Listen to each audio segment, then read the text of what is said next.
Welcome to the Huberman Lab podcast, where we discuss science and science-based tools for everyday life. I'm Andrew Huberman, and I'm a professor of neurobiology and ophthalmology at Stanford School of Medicine. My guest today is Dr. David DeSteno. Dr. David DeSteno is a professor of psychology at Northeastern University and an expert on the science of morality, religion, and the health benefits of belief in God and religion. Many people, perhaps most people actually, view science and religion as mutually exclusive. Today, Dr. DeSteno explains why that view is actually incorrect. And he also shares the data showing that religion and prayer have tremendous mental and physical benefits. We discuss the brain mechanisms that often lead people to embrace faith in God and religion.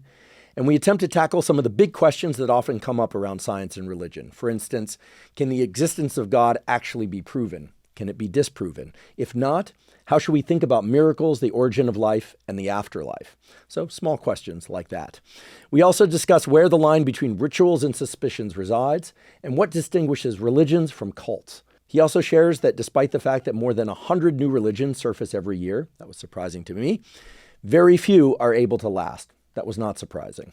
He also shares amazing data on when and how people lie for personal gain and the simple practices that convert liars into truth tellers and that make people more empathic overall.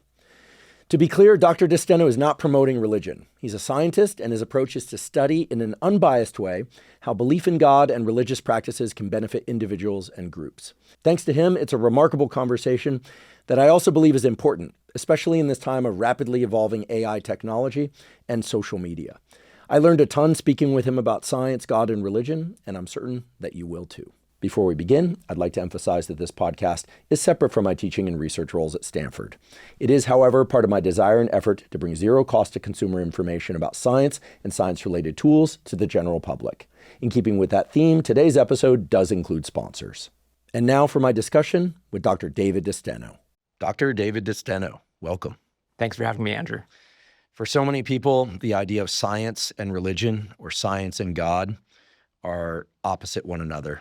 And maybe even mutually antagonistic to one another, depending on who you're talking to and how it's framed.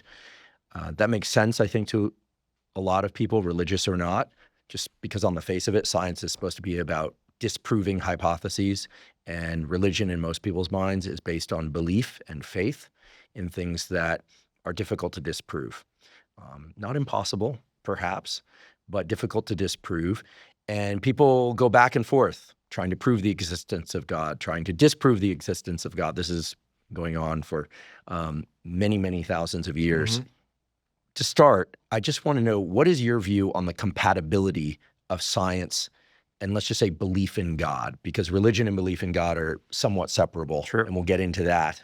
But to keep things simple, what do we know for sure about the compatibility or lack of compatibility between what we call science and a belief in God? To me, the question of belief in God, and you're right, it gets in the way of this because people will say, well, if I believe in God, then I can't embrace science. And I think that's wrong. But let me start at the beginning and say, well, I think the question of does God exist isn't a useful question. It doesn't mean it's not an important question. As you said, people have been debating this for millennia. But it's not useful because as scientists, we can't prove it. Any scientist who tells you they know for sure God doesn't exist, you shouldn't listen to. The reason I say that is oftentimes you and I, as scientists, live by the data. We run experiments. And what's behind any experiment is we try to manipulate a variable and we see if it produces a change. When you're talking about God, you can't do an experiment. And so, I'll say the absence of evidence is not evidence of absence. People hear that a lot and it sounds like a cop-out. But in this case, it's not really. So if I'm testing a new drug, I can have people take the drug and see if it combats a pathogen. And if it doesn't combat a pathogen, I can say, all right, well, it doesn't seem to be working in this experiment. Any one experiment can fail for lots of reasons. Maybe people didn't take their medication the right way. Maybe it only works for a certain type of people. And so you can try it again and again in different cases. And you can kind of build up a sense of, is there evidence here that this drug works or doesn't over time? And if it doesn't in any case, you might say, maybe there's nothing there. With God, you can't even run the experiment. So I'm a psychologist, and so most of what I do is I bring people into my lab. I study how emotions change their behavior. And so I'll bring people in and I'll create two groups. I'll balance gender and ideology and intelligence and all of those things. And to one of them, we'll change their emotional state and I'll see if it'll do something. With God, you can't run an experiment. You can't manipulate God if God exists, right? People say, oh, Dave, I prayed for X, Y, and Z and it didn't come true. So therefore, God must not exist. And I'm like, well, do you know the mind of God? Maybe God only helps people God likes. Maybe God only helps people on every third Tuesday, right? I don't know. And if I can't manipulate something about the mind of God, then I can't infer causality if God exists or doesn't exist. And so I think this question of does God exist is one science can't answer. I mean, I'm happy to say as a scientist, I see no empirical evidence that God exists. But without being able to run an experiment to prove it, it's beyond the realm of science. And all it does is polarize us, right? It polarizes people into the camps that you're saying. But I think most people, the ones on X, are fundamentalists who are shouting science is bad, or hardcore new atheists who are saying religion is bad. I think most people live in the middle somewhere, and most people accept the view that there could be something there, and they're not in tension. And I think for a lot of history, that was the Catholic Church funds research. They have a wonderful observatory to look at astronomical behavior. The Dalai Lama funds neuroscience, right, to understand how the mind works. And so we had Francis Collins on the show, one of the great geneticists of our time. And for him, there's no tension. He says, God, he's a believer. God created the human mind so that we could learn about the wonders of God's creation and how the world works. They don't need to be in tension. And so for me, I like to put that question to the side. What I'm interested in is the data that we'll talk about that shows engaging with religion makes life better for people. And why is that? I definitely want to go into all the practices that people can embrace, should they choose, that can indeed, according to the research, make life better. Not just for them, but for many people. Mm-hmm. To ask a second version of the first question again, I'm wondering how you reconcile the argument that I've often heard where someone will say, okay, well, it's creation. And someone else will say, no, it's evolution. And someone will say, well, who created evolution? It must have been God that created evolution. Or we could be talking about the origins of the universe. My dad's a theoretical physicist, and we've talked about this before. And they say, well, okay, so you have the Big Bang theory, and then, but we had to start from someplace, and then, okay, well, then you had, this soup of things that, when combined, started to create some sort of order that built on a structure, which built. Okay, well, then what started that? And basically, it seems to me whoever is willing to stay in the argument longest and peel back the layers further and further, they don't win, but they're sort of last person standing in the argument. Yeah. And, I'm sure this has been debated formally, and I'm sure it's been debated formally for centuries, if not thousands and thousands of years. And here we are, 2025, and people still debate this. Mm-hmm. And we're seeing a resurgence in religious belief. You also see that on X. You see it on social media. You see it lots of places. And I think there's also great interest in science and belief in science. So the question I have is, if it's merely a matter of who's willing to peel back the layers furthest, I don't think we're ever going to get to an answer. Yeah. But is there some sort of rational argument or irrational argument that one can either choose to adopt or not choose to adopt, that it at least can give an individual a sense that they've arrived at an answer for them, right? Because it seems to me that it's either you take the stance that, well, if it can't be disproven, then there's a possibility. And if there's a possibility, there's a possibility. Or you take the stance, unless you can prove it to me, forget it. I'm not going to believe that. And it just becomes an endless cycle of humans arguing with humans, which is maybe what God wants. Well, you're hitting on the point there. This is why I say it's not a useful scientific question, because when you can raise a finding, say evolution, which we know is true, and then say, oh, well, maybe that's the way God works. If you keep creating a carve-out to explain something, it becomes very difficult to make a strong case, right? I mean, scientists live by falsifiability. Can we falsify something? But if you say, oh yeah, okay, that falsified, but there's a reason why that falsified because God did it a different way. It becomes just, as you say, an endless debate. So when I was an undergraduate in college, I was always interested in the questions of, what does it mean to be a good person? How do you flourish? How do you find happiness? And I was trying to decide between being a history of religions major and a psychologist. I ultimately decided to be a psychologist because I could get data and not just argue about the things that you're saying. But what I've realized over time is that the things that we're finding that make life better for people, these traditions, they couldn't run randomized control trials, but they had intuited long ago. And so for me, what I like to tell people is, yeah, religion is about belief, but it's also about what you do. And so, yes, there are lots of people who really don't believe in God. There are lots of Jews who are atheists, yet are deeply engaged in their practices. And it tends to make life better. So let me tell you why I think it's rational. You can make a rational case to believe this. So the thing you're hinting at comes from something called Pascal's wager, Pascal being one of the greatest mathematicians and philosophers. And he argued that if God exists, and you choose to believe in God, you can have everlasting life, right? Pascal was Christian, so this was the Christian God that we were talking about. And he said, by nature of being born, you're forced into this bet. You have to play the game. Should you be religious or not? Well, if there's a chance that you could have everlasting life in a pleasurable way, even the smallest chance of that outweighs any joy you'd have on earth. So if you chose not to believe in God, yeah, you might have a more libertine lifestyle here, but the joy you would gain from that pales in comparison. And so it makes sense from a decision theory, right? The expected value of happiness is larger if happiness is infinite. And so Pascal said, you should believe in God. But people say, well, what if I believe the probability that there's everlasting life is zero? Or what if I choose the wrong religion? There are lots of religions out there, or the wrong God. And what Pascal realized at the time was that you could solve this problem if religion also brought benefits in the here and now too. And what we're seeing is it does exactly that. So let me give you an example.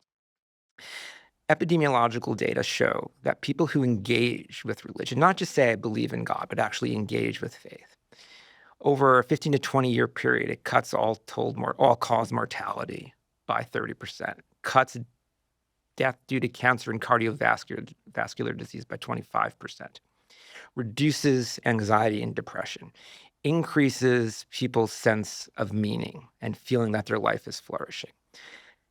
This is what brought me to my kind of mission today of trying to find and curate conversations between science and religion. You can't argue with those data. Now, for a long time, people would say those studies were done cross-sectionally, right? And so you would say, you look at people who are going to services and people who are not, and you'd find people are healthier when they go to services. So you could say, oh, religion makes people healthier. But there was an important alternative, right? Maybe the people who were really sick or really depressed can't get out of bed to go to services, right? So that was always an issue. Now, there's wonderful work by an epidemiologist, Tyler Vander Weel from Harvard School of Public Health. He follows thousands and thousands of people longitudinally, because you can't run a randomized control trial. I can't say, Andrew, tomorrow, if you believe in God, I want you to stop. Or, Dave, tomorrow, you don't believe in God, start going to church. Ethically, you can't do that. But what you can do is follow people through time as they become more religious or stop becoming religious, leave the faith, et cetera. And that's what he finds. And it's not just community. Another kind of criticism always been, well, Dave, these health benefits, it's just community. If they joined a bowling club, right, to use Robert Putnam's analogy of bowling alone, they would get the same health benefits. What you see in the data is that the effect size, which is basically the degree, how much bang for the buck you get, being in community, joining clubs, having tighter social networks makes you healthier and happier. But the effect size is larger for religious community, right?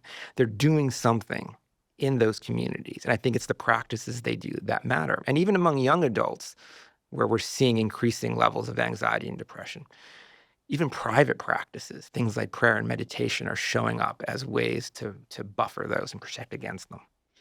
do you observe those effects across religions? Are they the same for Christianity, Judaism, for Muslims?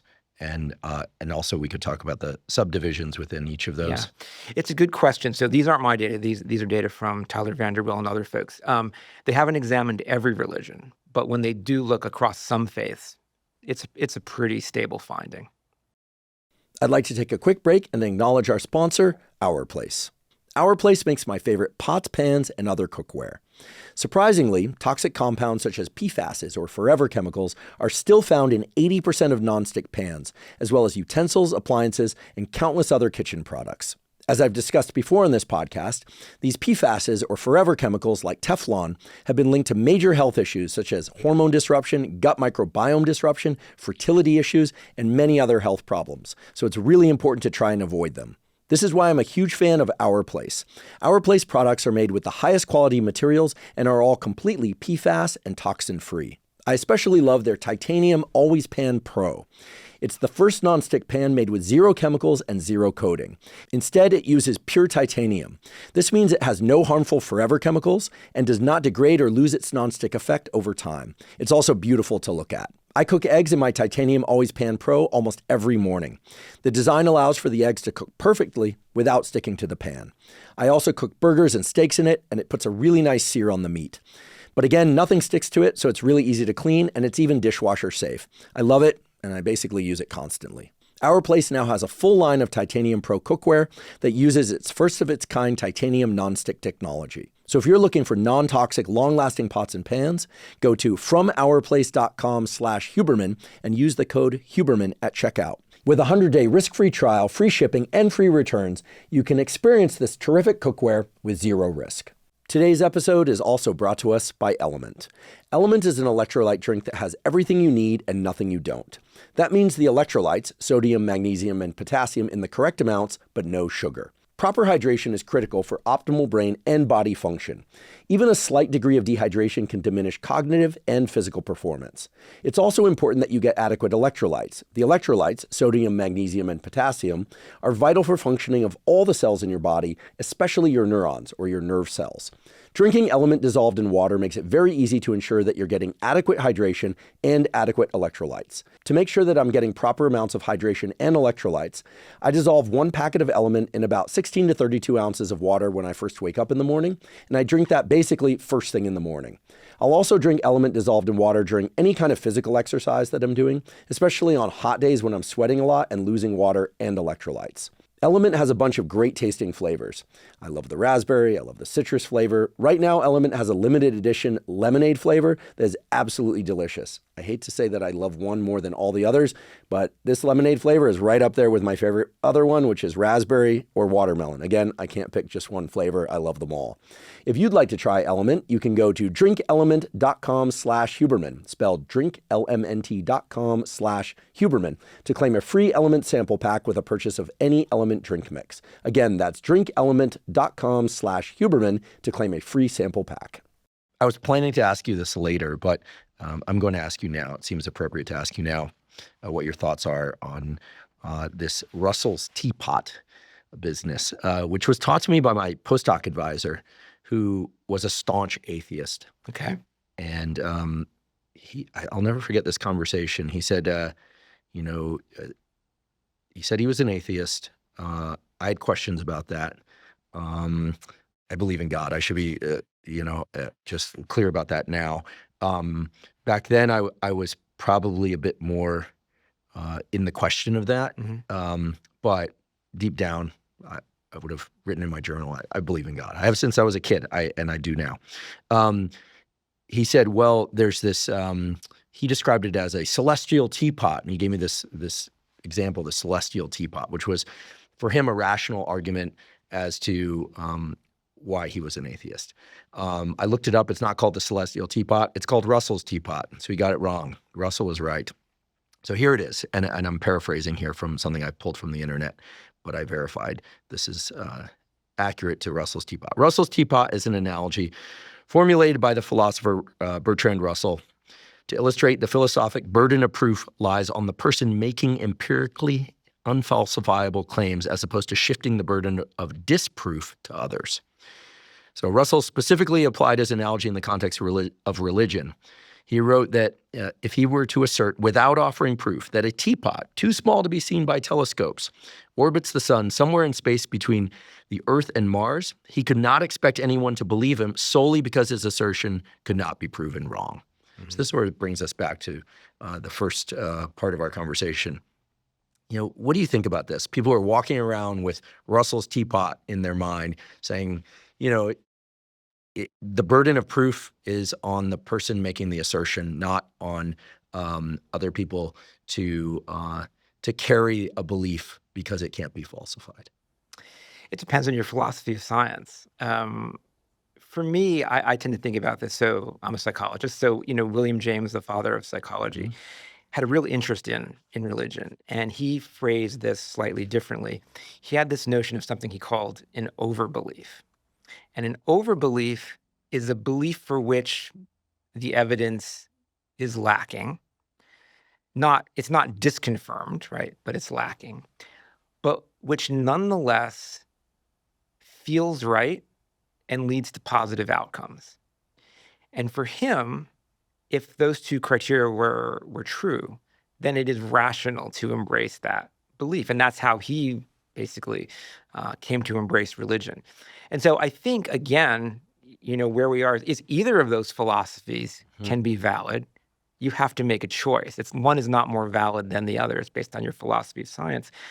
And for me, the question is always going to be one of faith, right? There are a lot of people who are trying to make a case. I'm thinking of Ross Douthat's book, Believe.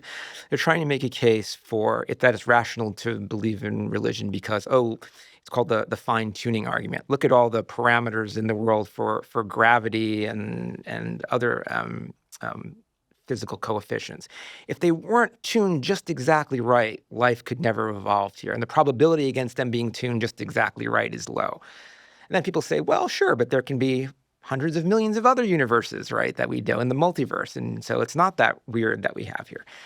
And so I think it's never going to be the case that you're going to have proof. These arguments, these philosophies can bring you up to a certain point, but to take that final step of belief or disbelief, it's faith one way or the other. And again, it's why I think scientists need to stay in their lane. Even Richard Dawkins, right, the most famous atheist around, will say he cannot be absolutely sure that God doesn't exist.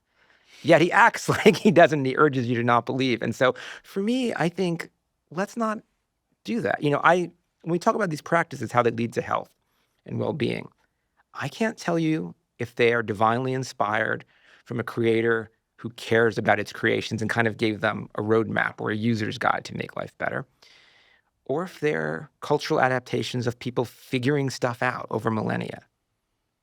But we don't need to answer that to have respect for them and to study how they work and to see what we can learn from them. And if we're not willing to do that, we're slowing down the science of human flourishing, in my view. In a similar vein, I think in the position that I found myself in the last few years of doing public health education, public science education, I've embraced for a long time the idea that there are behavioral tools that really help. Things like meditation, breath work, certainly exercise, maybe even deliberate cold exposure, heat exposure, sauna, et cetera. I also embrace prescription drugs and their utility in some instances, right? And I embrace certain over-the-counter compounds. We call them supplements, but they're compounds that nowadays more and more people would say, yeah, maybe taking some vitamin D, people are maybe taking omega-3s, maybe they're not. Maybe they think anything that a doctor doesn't prescribe or that your mother didn't prescribe is not worthwhile. But I take the view that all of these are useful for promoting health. I sort of take the same view when it comes to the notion that religious belief or strong belief in God, praying, et cetera, could be useful. To me, these aren't mutually exclusive. And I think for some reason, and it may be generational, I do think that there's a certain generation above mine that for them, if a pill was not prescribed by a doctor, it must be snake oil.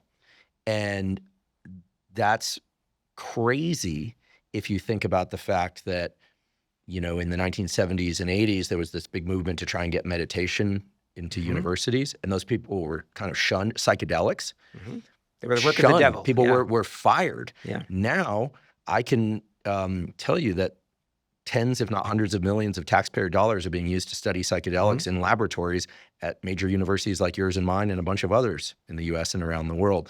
So what was once considered sorcery and pseudoscience often becomes the topic of a discrete study. Of course, with controlled conditions, you get better understanding of what those things can and can't do.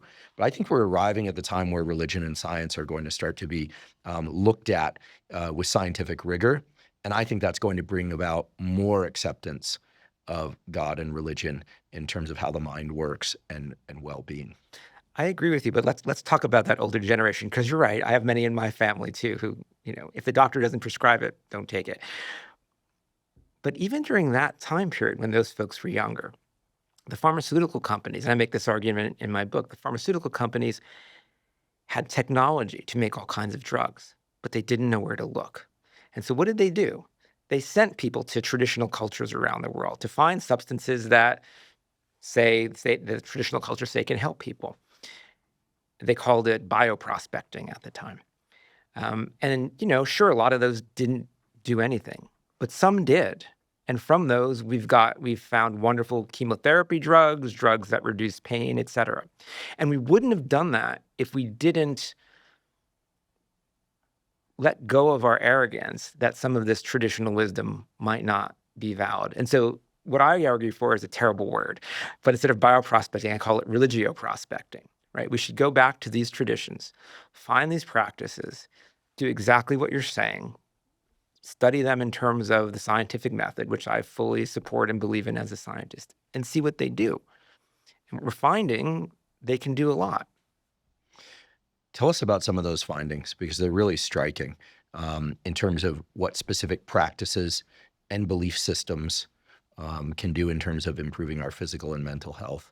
And I'm curious, as we have that conversation, if you could emphasize where sometimes it's a positive effect, a new positive thing created, as opposed to where you personally might view the data as more pointing to when one does those practices, it doesn't allow the brain to go into its default pathway of worry, et cetera. Right? Because I think most people can accept that stress is bad for the brain and body. Excessive stress is bad for the brain and body. And so anytime we replace a thought or a behavior with something, you potentially are removing the possibility that default state was stress, right? Sure. So I'm asking you to do this now because I think that positive effects in science sometimes seem obvious, like, maybe pray for a certain number of minutes or meditate, you get an effect. But there's also a question of what the opportunity cost was. What weren't you doing in that 5 minutes that might have been detrimental? And there's a reason I'm setting it up this way that we'll get to a little bit later. Okay, let me give you two examples, and I'll start with one that actually really started me down this road. I had a student named Paul Condon, who's now a professor in Oregon, and he was very interested in meditation. And even if you read the New York Times or the Atlantic, it'll tell you, meditation will lower your blood pressure. It'll increase your standardized test scores. It'll increase your executive control. It does all those things, and that's great. But if you talk to the monks, they'll say that's not why it was created, right? It's probably apocryphal, but the saying goes that the Buddha said, I teach one thing and one thing only, which is the end of suffering. And meditation was a tool that the Buddha believed would help people do this. And so when we looked around, I'm a social psychologist, so I study behavior. There was no evidence of this. And so we decided we're going to put this to the test. And so we recruited people who had never meditated before. And they were either put on a wait list or they came for 8 weeks to a sacred space on campus where they were led in meditation at the feet of a Buddhist Lama. And she created, practices for them in MP3 so they can go home and practice. After 8 weeks, we invited each of them individually back to the lab. And we told them we're going to measure your memory, we're going to measure your executive control, basically your ability to override your own impulses. That wasn't the experiment. The experiment actually happened in the waiting room to the lab. So when you come into the lab, there's a room with 3 chairs. And people were sitting in 2 of them. And these were actors that we hired. People coming into the study thought they were just other people waiting in the room. And so there was 1 chair left. And so the person would take the last chair. About 2 or 3 minutes later, a person would come down the hallway, also an actor who worked for us, who was on crutches and wearing one of those, boots you put on your foot when it's broken. It wasn't really broken. Looking like she was in a good amount of pain. She came into the room, all the 3 chairs were taken. At that point, she would kind of lean back against the wall, let out a little whimper of pain. And what we wanted to look at is, would somebody help her? Now, the 2 actors in the chairs, we told, do what you do when you're on the subway, right? You don't want to give up your seat. Don't look at the person, thumb your phone, ignore them, right? So we're creating a situation where people aren't helping. And our question was, would the person who was in the study in the 3rd chair actually help this person?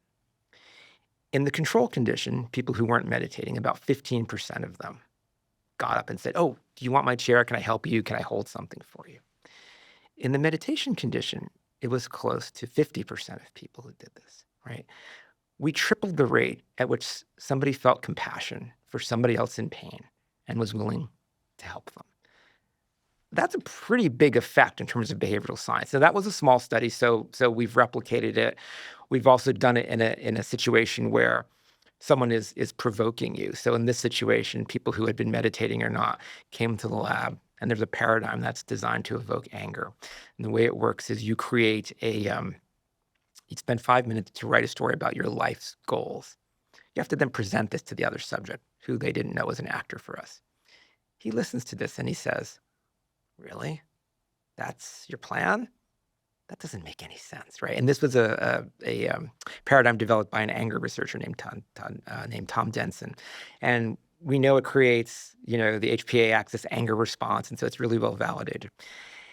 And people either meditated, or in this case, the control was an active control. They had done lumosity brain training for a while. And what we found is that they were then given the chance to cause punishment to this person. I won't go into it all, but they thought there was a way for them to cause this person pain. The people who didn't meditate were willing to cause this guy a good amount of pain. Now, it didn't actually happen, of course, but they thought it would. Those who had meditated refused to cause him any pain. They still said what he did was wrong, and they'd want to talk to him and tell him what he did was wrong. But they thought that creating more pain and suffering was not the way to go about it. And so for us, right here was evidence that these practices make you kinder, make you more compassionate. The other way, what does it save you from in terms of stress? This isn't my work, but there's a lot of work on prayer. And so when people pray, especially if you're reciting formal prayers, not so much if you're just having a conversation with God, but if you're saying the rosary or you're reciting, Hindu sutras or any formulaic prayer, what it typically does is it reduces your respiration rate. Not only does it reduce your respiration rate, but it also tends to increase the duration of the exhalations. And this is for meditation as well. What does that do? I mean, you talk about breathwork a lot on your show, right? What it does is it increases vagal tone, reduces heart rate. It puts the body in a state where it is not expecting threat or challenge in the environment, where it wants to engage and be more open to socialization. It reduces cortisol responses. And so what it's basically doing there is, yes, you're saying the words, but it's reducing the stress in your body. And even if you're praying about things that are bothering you, things that you're sad or anxious about, by saying those prayers over and over again, stuff travels up the vagus, right? And so by increasing exhalations, by slowing the respiration rate, it's telling your mind you're safe, things are okay. And then thereby it's reducing the stress. And so when you look at that data from Tyler Vanderwills that I mentioned on young adults who pray, why does it reduce stress? It's basically a way of increasing vagal tone in that moment. Mm-hmm. And it helps you sit with the ideas of the things that are bothering you while physiologically your body's telling you you're safe. Thank you for reminding everyone that signals travel up the vagus, in addition to the vagus nerve controlling slowing of the heart rate when you exhale, because I think we hear a lot about the vagus pathway, and most people get it wrong. You got it exactly right. There's a lot of information flowing out from the body, and that actually helps answer the question that was in the back of my mind heading into this conversation, which was, Well, I'll tell by way of anecdote how I arrived there. My high school girlfriend was Greek Orthodox. A lot of Greeks in her family. And it wasn't like that movie, My Big Fat Greek Wedding, but it wasn't dissimilar either to go over there, and Greek Easter, and like people were breaking plates and all the festivities. But one thing I learned spending time with people in the Greek Orthodox community is there's a lot of prayer in their family. There were also a lot of use of worry beads. These like beads that people would use. So not unlike spinners, right?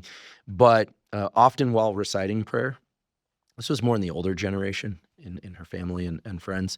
And there was also a lot of superstition that comes up in that movie, but there was a lot of superstition. So I asked her, I was like, why all the superstition?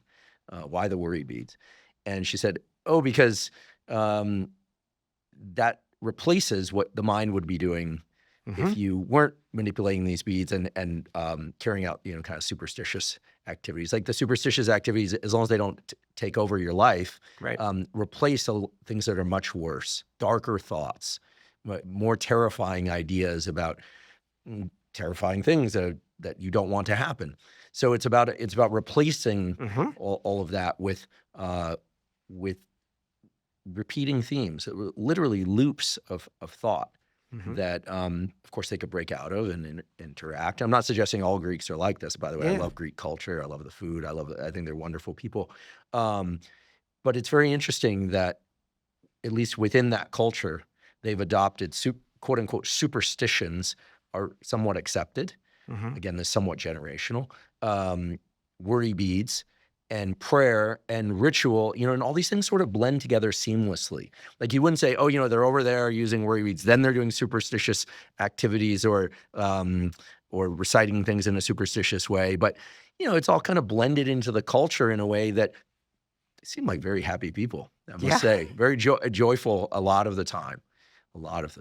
Yeah. I mean, the way I like to think about these rituals, as you're mentioning, is they're really sophisticated mind-body practices. Like, we're a culture that wants the life hack. Give me the life hack so that I can study more. Give me the life hack so that I can save money or lose weight. Rituals are like sophisticated packages of life hacks, where a life hack is like playing a single note on a piano. A ritual is like a symphony. So let me give you an example that kind of picks up on what you're saying. So one of the things that cuts across everybody's lives, unfortunately, is that we will grieve at some point. We will lose somebody and we will have the pain.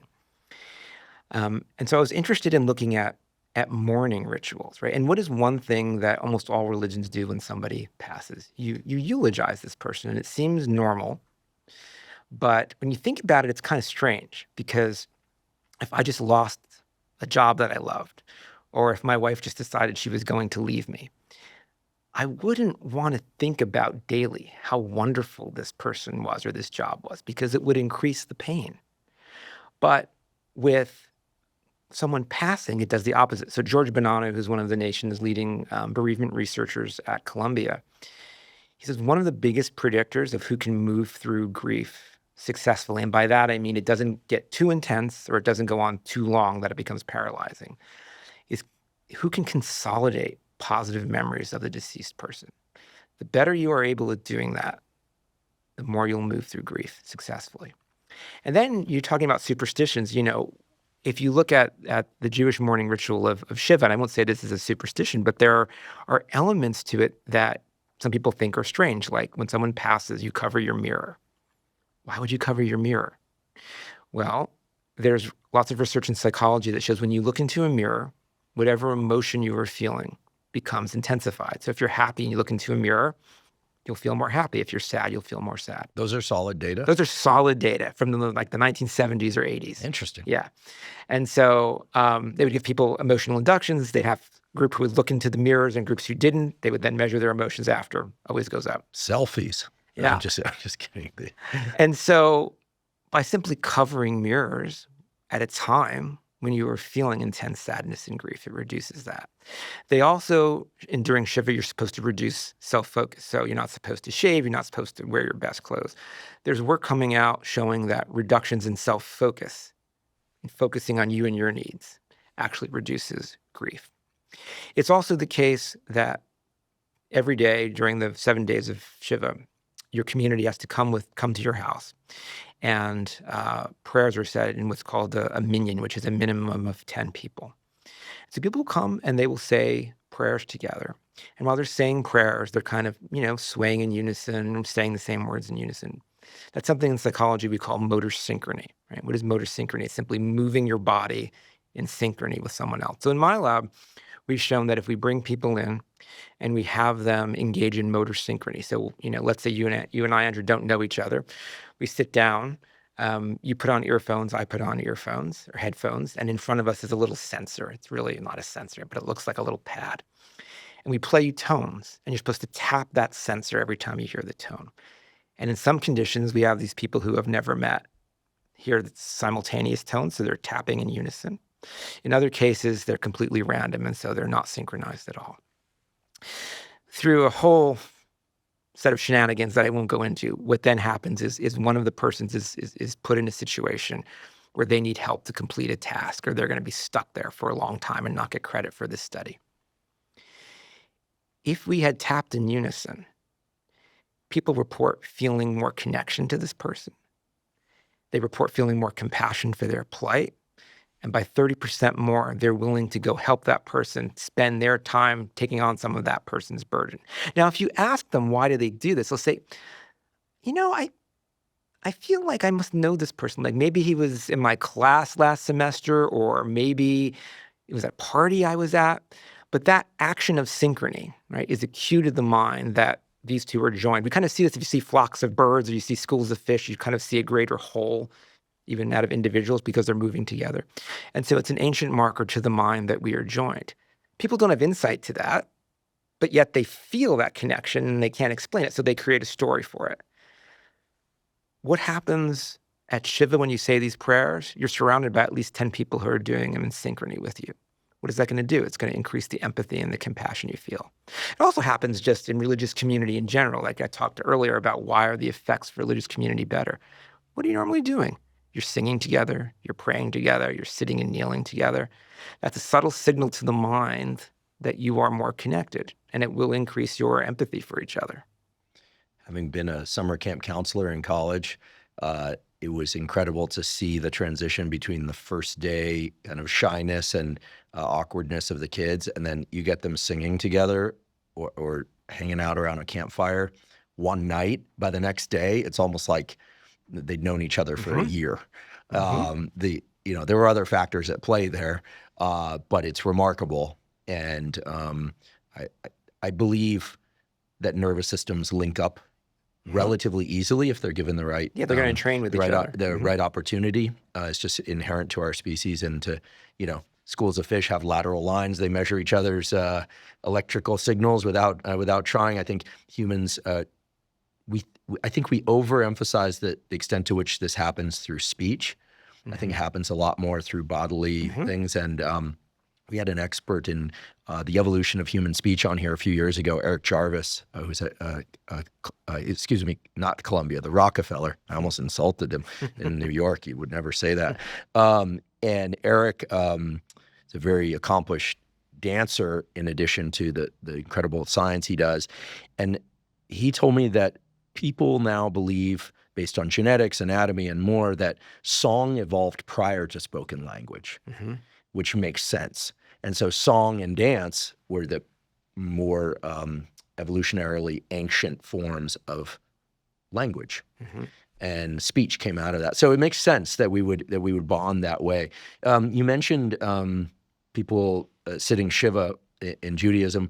What other sorts of activities in other religions that you see around grieving seem to serve this kind of purpose? I've been to an Irish wake. That was definitely a different experience. People laughing and telling jokes and stories. There was some crying too.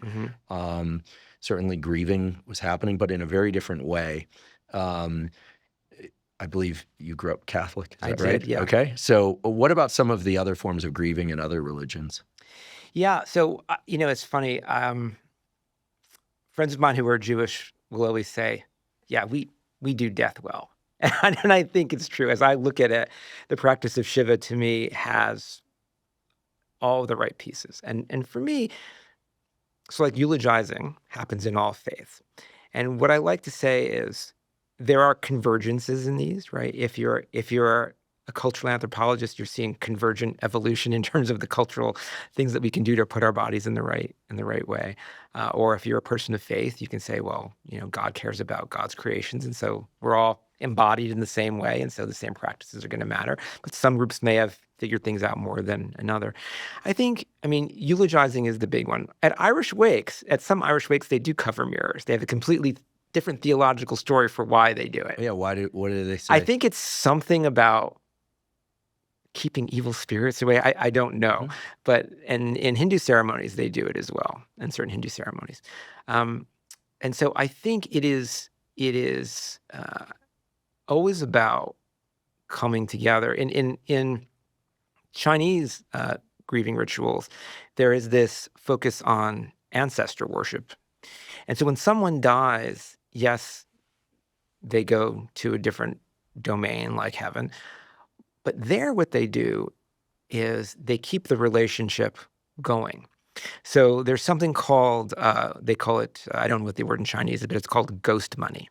And so what you can do if you want to honor an ancestor and be in connection with them is you can go to the store, and it's this paper money that looks like real money, but it's not real money. It's a paper currency, and you burn that.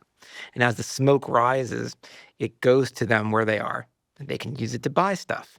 You can buy cell phones that are kind of origami shaped as paper, burn that, and it goes to them.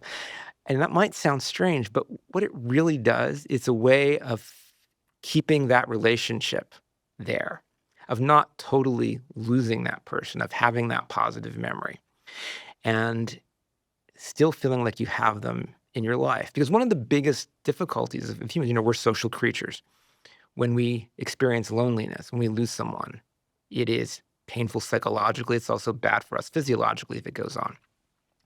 Well, anything that we can do to feel like that relationship is still maintained as opposed to just lost helps us avoid the stress and loneliness that comes with it. And so that's another kind of grieving ritual I've seen.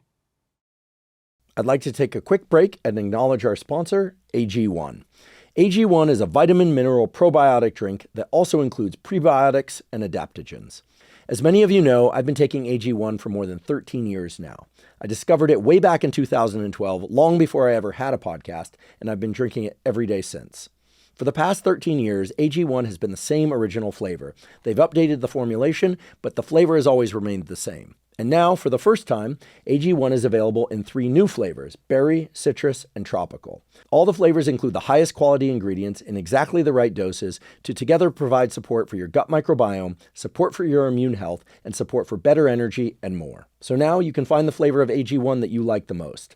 While I've always loved the AG1 original flavor, especially when I mix it with water and a little bit of lemon or lime juice, that's how I've been doing it for basically 13 years, now I really enjoy the new berry flavor in particular. It tastes great, and I don't have to add any lemon or lime juice. I just mix it up with water. If you'd like to try AG1 and these new flavors, you can go to drinkag1.com/Huberman to claim a special offer. Right now, AG1 is giving away an AG1 welcome kit that includes 5 free travel packs and a free bottle of vitamin D3K2. Again, go to drinkag1.com/Huberman to claim the special welcome kit of 5 free travel packs and a free bottle of vitamin D3K2. Today's episode is also brought to us by 8 Sleep. 8 Sleep makes smart mattress covers with cooling, heating, and sleep tracking capacity. One of the best ways to ensure a great night's sleep is to make sure that the temperature of your sleeping environment is correct. And that's because in order to fall and stay deeply asleep, your body temperature actually has to drop by about 1 to 3 degrees. And in order to wake up feeling refreshed and energized, your body temperature actually has to increase by about 1 to 3 degrees. 8 Sleep automatically regulates the temperature of your bed throughout the night according to your unique needs. 8 Sleep has just launched their latest model, the Pod 5, and the Pod 5 has several new important features. One of these new features is called Autopilot. Autopilot is an AI engine that learns your sleep patterns to adjust the temperature of your sleeping environment across different sleep stages. It also elevates your head if you're snoring, and it makes other shifts to optimize your sleep. The base on the Pod 5 also has an integrated speaker that syncs to the 8 Sleep app and can play audio to support relaxation and recovery. The audio catalog includes several NSDR, non-sleep deep rest scripts, that I worked on with 8 Sleep to record. If you're not familiar, NSDR involves listening to an audio script that walks you through a deep body relaxation combined with some very simple breathing exercises. It's an extremely powerful tool that anyone can benefit from the first time and every time. If you'd like to try 8 Sleep, go to 8sleep.com/Huberman to get up to $350 off the new Pod 5. 8 Sleep ships to many countries worldwide, including Mexico and the UAE. Again, that's 8sleep.com/Huberman to save up to $350. We're talking about God and religion. How separable are those in terms of the benefits of belief? So, for instance, has the experiment ever been done to find a group of people who pray regularly to God, but not in the context of any one specific religious practice? Maybe they identify as Christian or Jewish or whatever, but they pray regularly. They'll tell you, yeah, I pray every night or I pray every morning, versus people who really adopt prayer, as you mentioned before, not as just a conversation with God and listening. I always think of prayer can be two things. It can be a conversation with God. It can also just be listening, which some people might say, well, that's just meditation. But I don't know, maybe you ping God with a question and you see what comes back. Yeah. And, No, there are kind forms of prayer that are just deep listening and sitting in silence. Versus reading the Bible, versus reading Torah or scripture of any kind. What's known about that? There have been studies, as I've said, that look at prayer in general for formalized prayer. I mean, there is a sense that, so two questions. Let me deal with the first one first, which is there a difference between God and religion? So because the U.S. is a Christian country, I think most of us, when we think of religion, tend to think of it in terms of Christianity, where belief, where the creed is really important. In most of the world, religion is more about what you do than what you believe, right? It's what are the rituals? How do they infuse your daily life?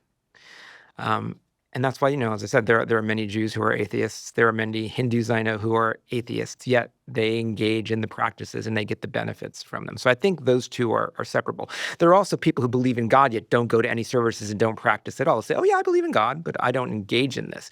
And when you look at the health benefits for those people, they're not there. You have to be actively engaged in the practices. So I think those two can be separated. In terms of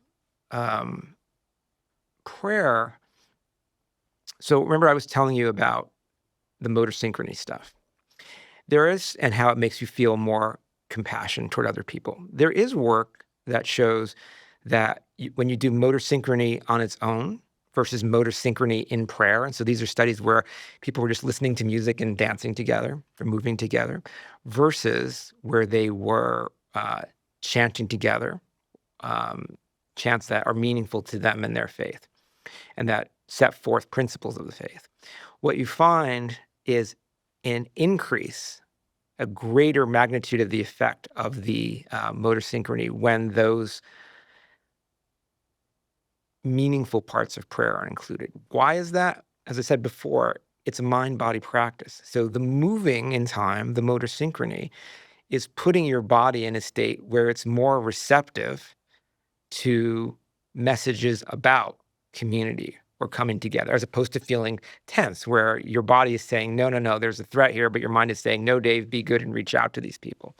And so in that sense, combining the creedal elements, the belief elements with the practice leads to a greater effect than the practice on its own. You see the same thing with meditation, right? Meditation, we're all sitting at home with our apps, right, by ourselves. That's not the way meditation is supposed to be done. Traditionally, it was done in a sangha, in a community. And as you said before, why is that important? Because as we're breathing together, our respirations are entraining upon one another. And it's creating that sense of synchrony to build community. So I think adding the message elements of what religions value to the mind-body practice puts you in a situation where you get a synergism. And this is what worries me when we try to extract certain elements. So psychedelics is one great example. Psychedelics traditionally, whether it was ayahuasca or psilocybin, were taken in the context of a ceremony where you had a shaman who, through chanting or drum beats or whatever it might be, created a situation where the body was very relaxed and felt safe. And then at that point, you would take the psychedelic. And we had Michael Pollan on my show, and when he told me, he said, Dave, the one thing that's really important when you take psilocybin is you have to feel supremely safe. Because when that moment of self-dissolution comes or ego death comes, it can be beautiful or it can be terrifying. And if you don't feel safe, it can go the wrong way. And, the data show about 25% of trips are bad, about 8% are so bad that they necessitate some type of mental health intervention. And so you have the shaman with you. You have the experience of ego death. You see whatever you're going to see. And that person helps you reintegrate that and make sense of it. So, at Hopkins, where they're doing great work, they don't have a religious shaman, but they have a guide, right? The guide is with you. You form a relationship with this person during your trip. The person is there with you. They'll put their hand on your hand. They're there to help make sense and keep you feeling safe. They're doing the same role as a shaman. But if you're in Brooklyn, dropping psilocybin with your local Brooklyn hipsters without the container around to keep you safe, there's a good chance you may have a bad outcome. And so for me, long answer to your question about prayer, I think we have these containers of the rituals and the ideals of the religions that work together synergistically. And when you extract those, the question is, will they work as well? Or if not, is there actually even in some cases a danger? A couple of things. First of all, yes, psilocybin can be terrifying. I can attest to that, as can LSD. Did you have a bad trip? Or? Well, I don't recommend this, but when I was young, far too young, I experimented with psilocybin and LSD, had some good experiences, and then a couple of really bad experiences that led me to just basically write them off for a long period of time. Then later revisited that in the proper context with therapeutic support there. Completely different experience, but still psilocybin terrifying every single time. But the integration piece is really critical. It's critical.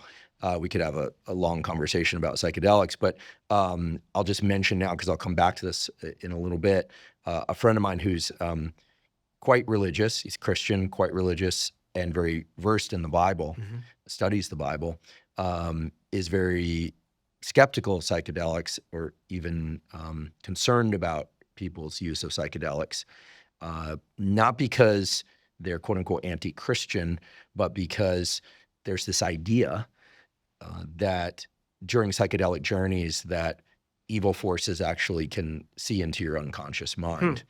Now, that might seem like a wild and crazy idea. We could also talk about psychedelics as like which serotonin receptors they happen to be activating. So we could move around the topic from different perspectives, but it is interesting in the sense that when people talk about psychedelic journeys, you just did, I am, it always seems to be this divergent road. You can either have a very meaningful and positive experience, or it can include elements that are terrifying, that if not integrated properly, can be potentially destructive.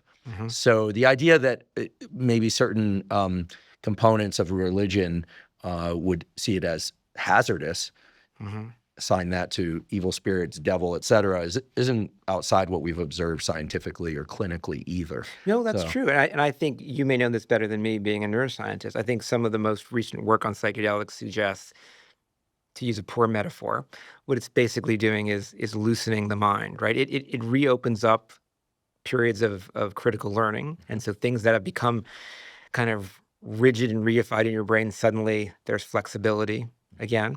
And so the messages that you're getting at that time can have much more influence and situational influences than they would at any other time. And if you don't have that safe container for the religion, yeah, it can take you in really problematic ways.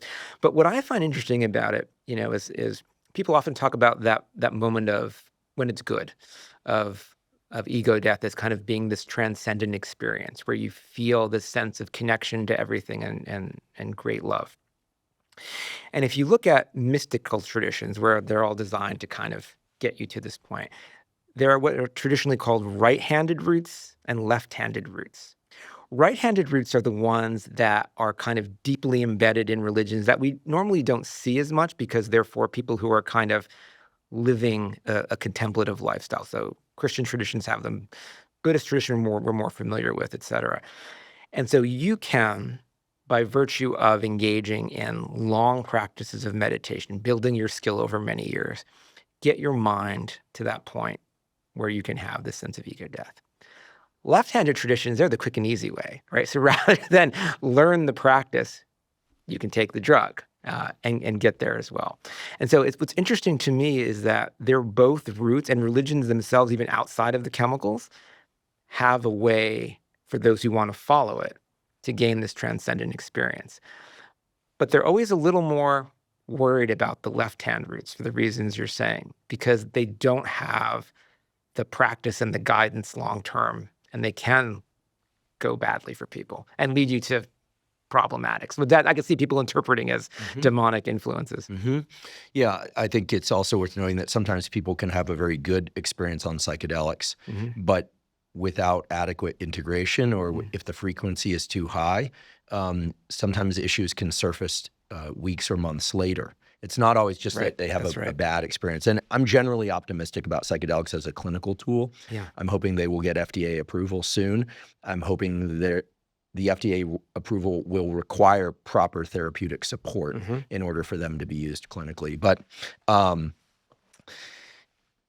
nonetheless, psychedelics are adjacent to religion and belief in God, I think, because, as you pointed out, they tend to recede the waterline on the conscious mind and bring us into these unconscious states that I think a lot of people do achieve through prayer and through meditation. But as you pointed out, it takes much longer. The reason I brought up this notion of evil spirits is that many religions have a component of good and evil. And we tend to assume that those forces are presented as things outside of us. You know, you have a god and a devil, right? And they're battling one another. I have to assume that some of that is born out of the idea that we also understand that the human brain has circuits that hold the potential for good and the potential for evil, and those exist in all of us. In some people, there's enough top-down inhibition or enough that comes from good parenting and good childhood experiences and so on, or just default wiring that makes people behaving terribly very unlikely. But lots of experiments done in the wake of World War II in your field of psychology, were focused on demonstrating really that under the right conditions, most anybody can engage in evil behavior, or at least sadistic behavior. We don't talk about those experiments so much lately because they're not politically correct, but was it the Milgram experiments? These ones that, or which were the experiments I think were done at Yale where people, were the Milgram experiments, where people literally believed that they were causing intense pain in others, and they would get people to ratchet up to the point where they were inducing extreme pain on others, to the point where people later were shocked, no pun intended, that they themselves had done that, that they had been the person controlling the amount and intensity of that much pain over someone else for no other reason except that they were told to. Now, I realize those experiments are a little bit controversial, but I think there have been enough demonstrations that humans hold the potential to do bad things to other humans under the right conditions, that we can accept that the human brain at least has the wiring to go there. What are the data on this notion of good and evil? Why do religions present good and evil outside of us? Is there any evidence that a bias toward accepting that there's good and evil in us is helpful? Because I can think of, when I think about Buddhism, for instance, I think about love and kindness meditation. I think about mindfulness. I think about eliminating suffering. When I think about the New Testament, I think about a loving God.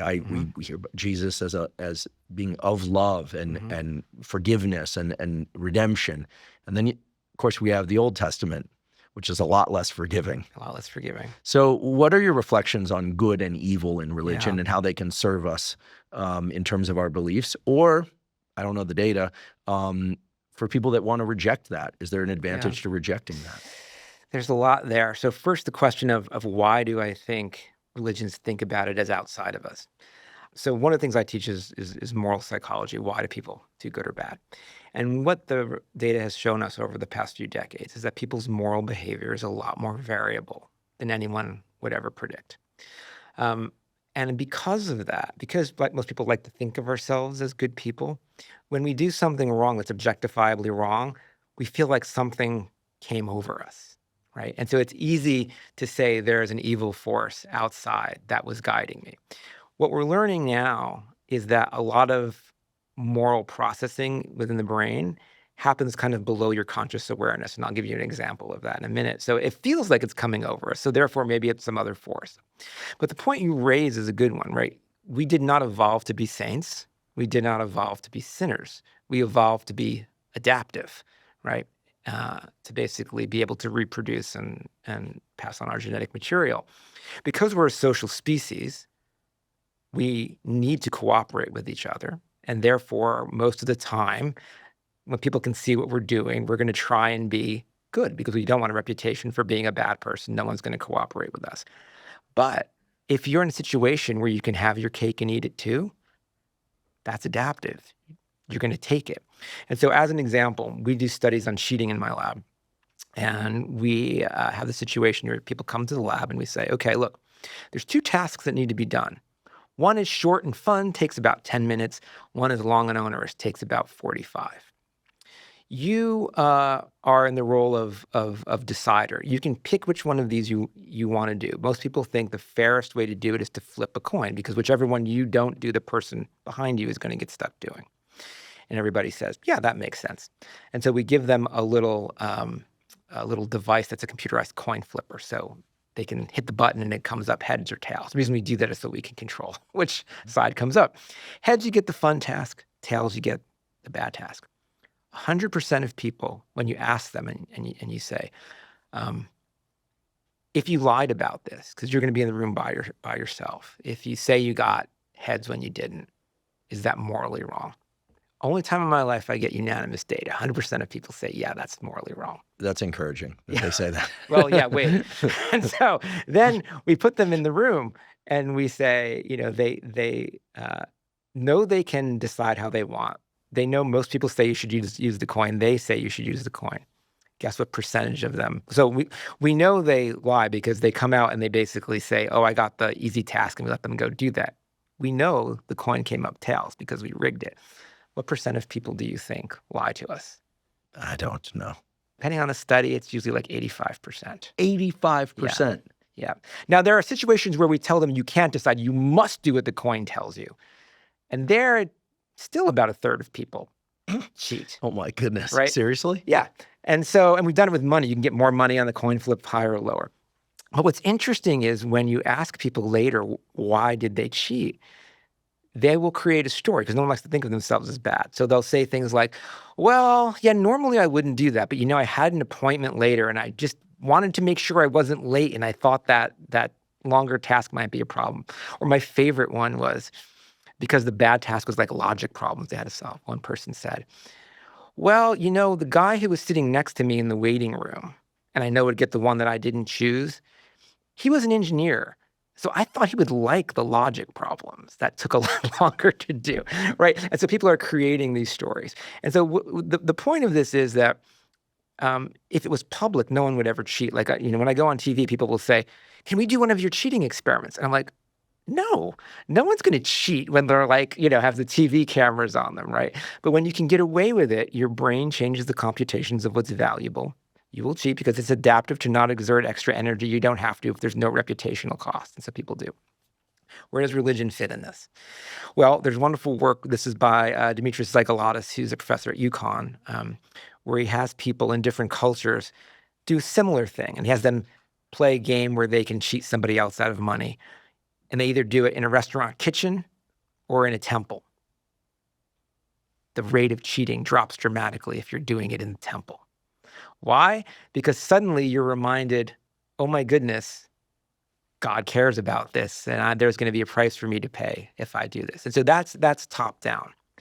But it also works from the bottom up, right? We know that the brain's computations of what we value is often done below our conscious awareness and is influenced by lots of things, including feeling states. So one thing we study in my lab is gratitude. Bring people into the lab. We have all different ways of making them feel grateful, but the easiest way is count your blessings. Take 5 minutes and count your blessings. We then give them tasks where they can cheat in this way.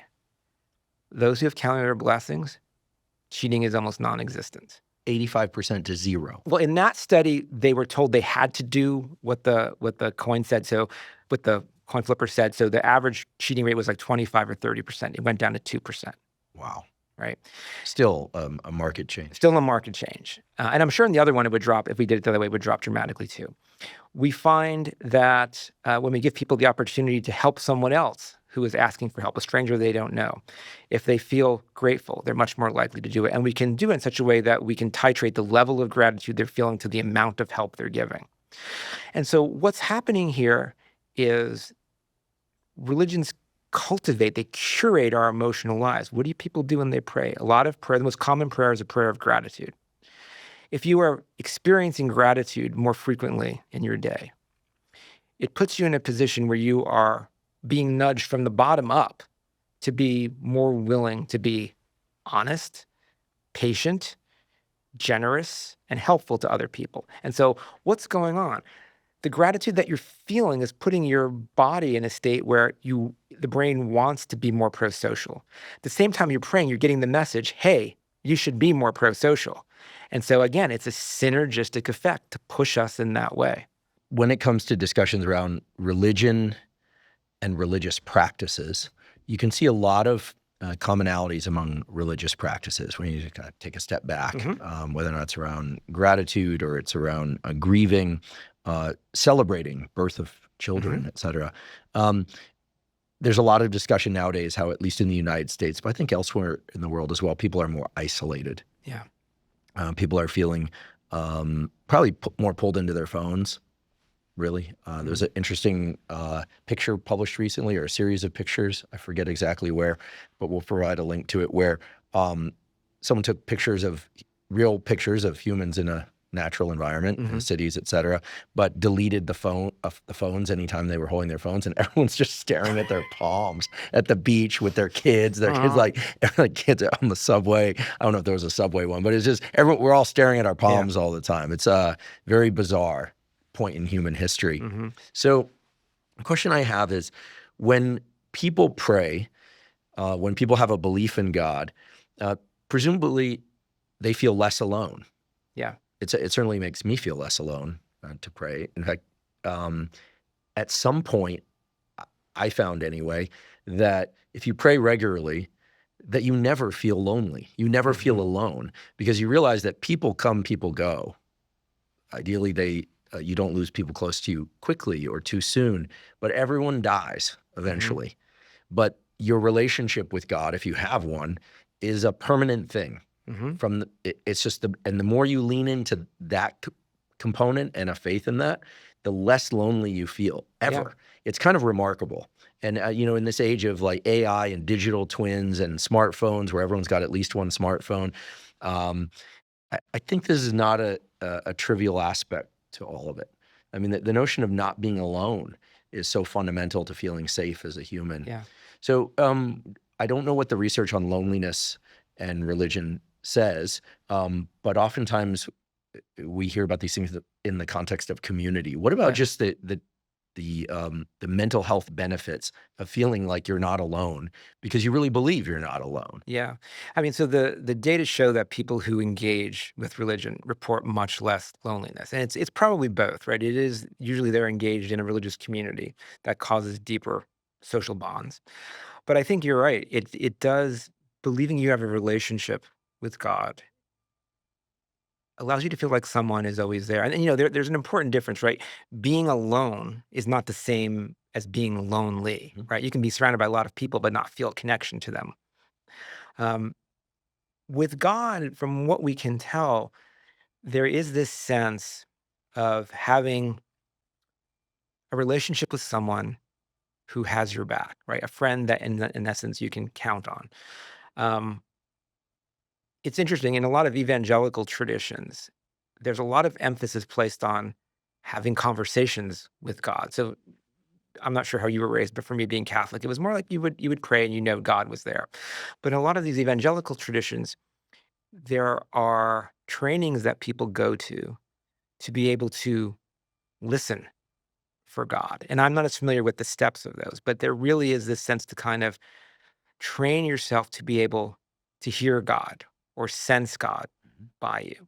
And it's not for me to say whether this is true or not. I don't know. Remember, I'm a scientist. And so when I talk about these things, I'm not trying to reduce them anyway. I'm saying, look, we're embodied creatures. We have a brain.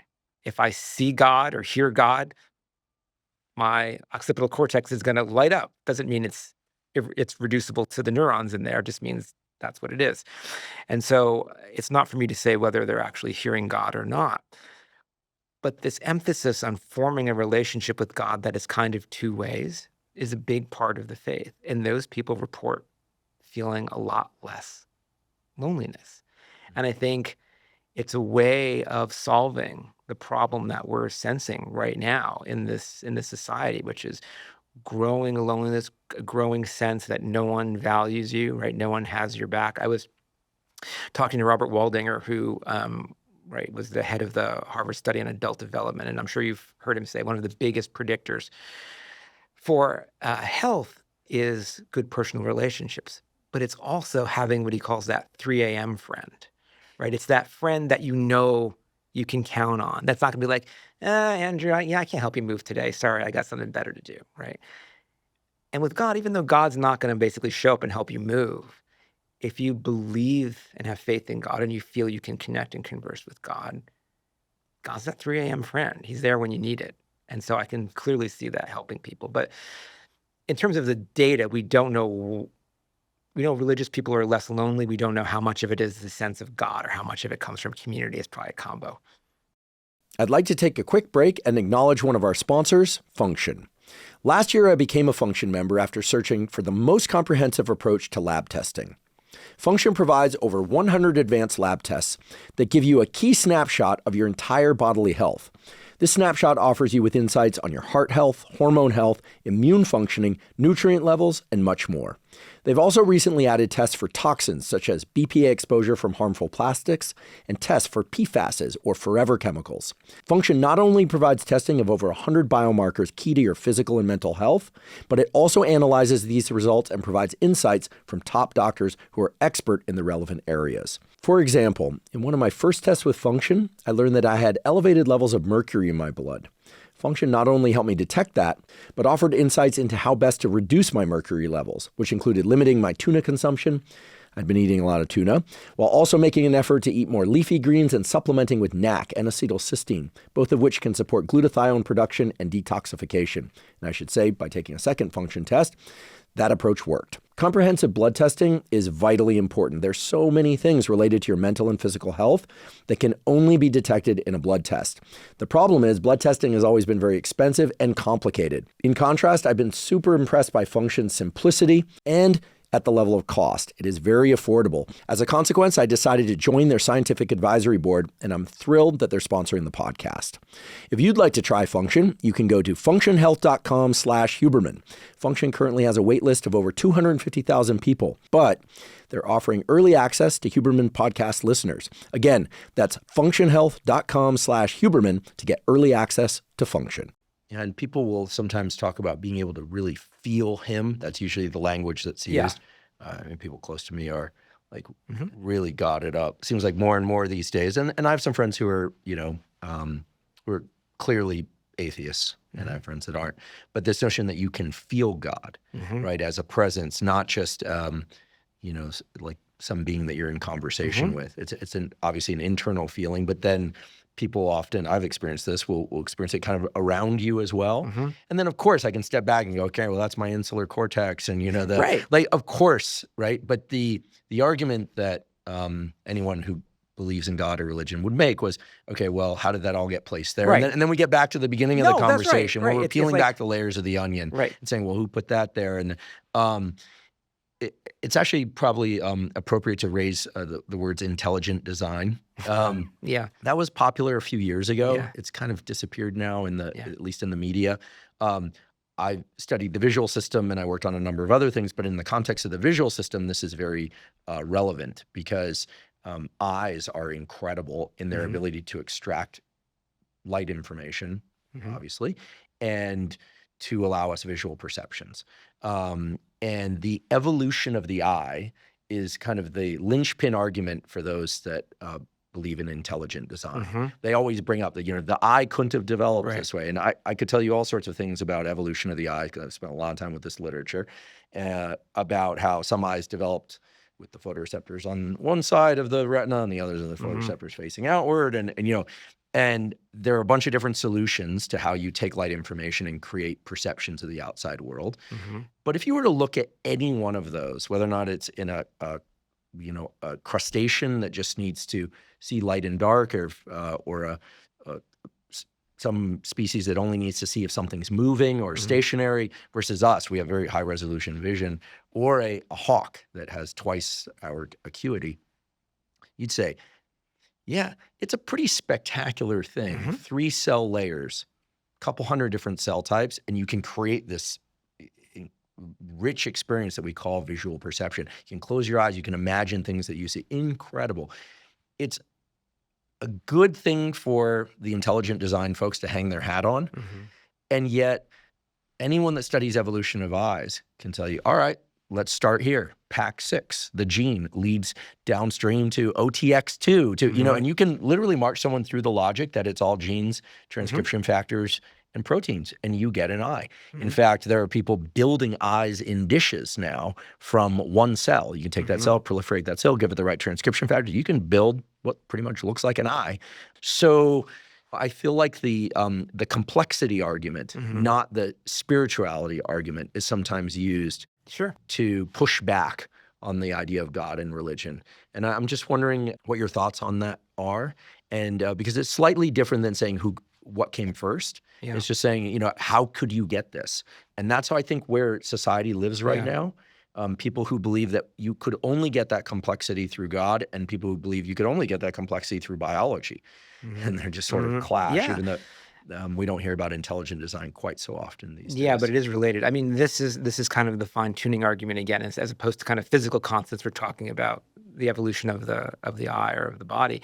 Let me say, to me, the scientific method was one of the greatest discoveries ever, and I'm grateful for it. Being a scientist, I do not believe in intelligent design.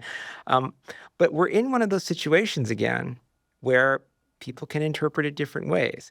There is every reason to believe the eye could have evolved in the way it did, and there were probably lots of different mutations that didn't benefit things, and then by probability, those all went away, and the ones that did kind of went forward on and on. I think for some people, what it really is this sense of awe, right? When you see something that is so spectacularly complex like the eye, you're kind of awed by it. How did it evolve in just this way? And so that emotion itself, the experience of awe itself, actually makes people more open to supernatural experiences. So this is wonderful work done by a student of mine, now a professor at St. Olaf, Carlo Valdesolo. And what he showed is that when you allow people to feel awe by showing them natural beauty, like pictures of the Grand Canyon or wonderful sunsets or however you're going to induce it architecturally, people suddenly give more probability to the idea that there is something beyond them, right? And so here again, you're seeing the combo. You're seeing, well, how could this ever have formed? I'm in awe of it. Oh, I'm feeling that emotion. That makes me more open to the idea that there is, in fact, something beyond. And it seems to feel right. And let's face it, most people, if you're not trained scientifically, you don't really understand how to think probabilistically. And I'm not saying that's a problem with people. It's just part of our business, right? We have to learn how to think that way. And so it just seems like so completely impossible that this 1 out of a trillion thing could happen. But if you think about how many other steps were taken, how many other different ways the lines could have gone in the genetics, they probably did, and they probably didn't work. And so they're left behind. It's kind of like the argument, I never wore a seatbelt and I'm alive. Well, you are, but a lot of other people who didn't aren't, right? And so you can't prove it that way. So for me, I think again, it brings me back to this issue of why I just don't think it's a relevant scientific question, because you can't prove it one way or the other. And so it's always going to come down to faith. And so even people who make intelligent design arguments, ultimately, I find them not persuasive because, as you said, we can work our way to it. And then how do you prove there's two routes to get there? How do you prove which one it was? It's an article of faith. Yeah, well, I personally believe in evolutionary theory. Yeah, me too. And I also believe in God. And I don't think they're mutually exclusive. Well, this is the other problem, right? People say, well, I know what God is and what God did. If there is a God and the way God created the universe and did things, none of us have any conception of that. And it's probably beyond our brain's ability to understand what that is. And so for me, like you, I don't see any tension. The tension comes when you become very tied to actual texts, right? And positions of people interpreting what they think God did or what they think God said. And that's where you run into problems. Yeah, I feel like the word that keeps sneaking up in my mind is overwhelm. I mean, we could think of awe as a positive experience. It usually is. But in some sense, you have to wonder whether or not some of where one inserts belief in God versus belief in a scientific process, again, not mutually exclusive, but has to do with where they sort of draw the line of overwhelm, or where the line of overwhelm arises for them. Because when I look at the Grand Canyon, I don't know much about geology. I have some sense of how it got there, but it is kind of overwhelming, right? I can't just zero in on one, kind of layer of sedimentation and know the story of that, which makes perfect sense why there are, millions of layers on top of it. And then of course you would get that, that wall within the Grand Canyon. Whereas I can look at an eye, whether or not it's in a cuttlefish, which have very interesting eyes, by the way, W-shaped pupils, or a old world primate eye like ours. And I can say, yeah, I if you had a couple hours and you were having trouble falling asleep, I could tell you the story of how the photoreceptors wired up with the bipolar cells, with the ganglion cells, and how it tells your brain everything from time of day to the color and contour of images in the room. Like, we understand that. So there's no overwhelm for me. Yeah. Whereas That's if fair. I try and think about, or brain development, I mean, I teach fetal development. I mean, it's amazing. 2 cells, sperm and egg, and you get, if all things go well, you get a baby, you get a human. And it's kind of like an overwhelming experience, but we understand a lot of how that happens. It still is miraculous. It does seem like a miracle. So we assign these words like awe or miracle to things that I think they sort of are at the line of overwhelm for what our brain can comprehend. And for different people, it's different. Now, as I say that, it almost sounds like I'm drawing a distinction between those that can have knowledge and can handle and a concept and those that don't. And I'm not, because if you were to, for instance, present me with, a natural scene, like I love Yosemite. I'll go there soon to watch the meteor shower. I don't know how all that works. I've got colleagues and friends who know pieces of it, and it's much better for me to just experience that and think about how people thousands of years ago saw the exact same thing, and it becomes a spiritual, religious experience for me. I will anticipate, we'll see how much cloud cover there is this year, but I will feel connected to people, to God, et cetera. Yeah. So do you see, like, I feel like there's a line of overwhelm feels big. Likewise with grief. Yeah. Birth of a child. Yeah. There's something that like fills us with, I don't know what you call the emotion. Maybe it's but it feels like a welling up of like neural activity, chemical activity, and we kind of go, this is a spiritual experience. Yeah. But that's also because I can't break it down, That's and I true. don't want to. No, and that's in some ways what awe is. You're hitting it on it exactly right. It's a sense of not being able to fully comprehend, feeling small in the presence of it. But I think the point that you're making that I want to make sure isn't lost is when you can understand it, still doesn't mean it's not miraculous. Right. Or that God, if you're a person of faith, didn't set that process in motion. And this is, again, is what I think is really important. It's like when we learn to explain something, we get an insight into the power of creation. By creation, I mean following evolution, not God created the world in 6 days creation. But as a lot of scientists who are people of faith will say, that to me is awesome. I appreciate the awe of creation. that it happened this way. It doesn't negate my belief in God because I can explain it. God put us here with a brain to learn and to understand how God's creation works.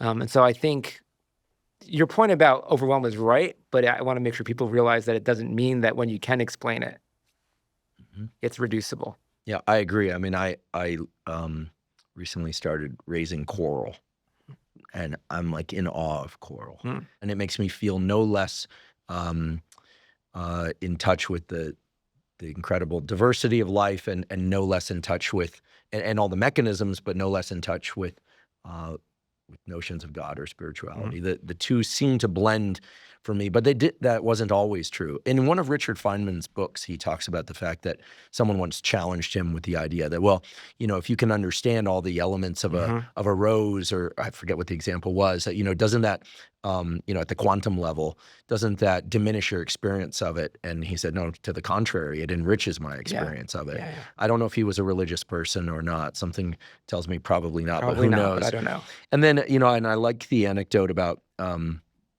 Steve Jobs, who unfortunately it's on his deathbed, he was a spiritual person into meditation and obviously strongly oriented towards technology also. But his final words, I think, were wow. Wow. And I think we are all kind of captivated by notions of the passage from life to death. Like what is that? What comes next? None of us still here know for sure. And I do want to raise this issue of fear of death. Sure. Philosophers have talked about this, psychologists have talked about this. I mean, the one thing that I think lives in all of our brains, conscious or not, is a fear of death. Huge religions are geared around the idea that this life is not the last life. What is known about people's belief in afterlife, in being able to calm them about fear of death? I've heard it argued, and we'll talk more about addiction in a moment, that all addiction is fear of death or gambling or both. That's all gambling addiction. Yeah. Some people gamble in casinos, other people gamble in other ways.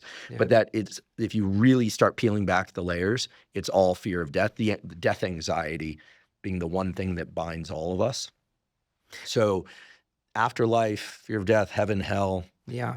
Break it down for us. Yeah. So what we know, right, is that if you look at anxiety around death, it's kind of an upside down U, right?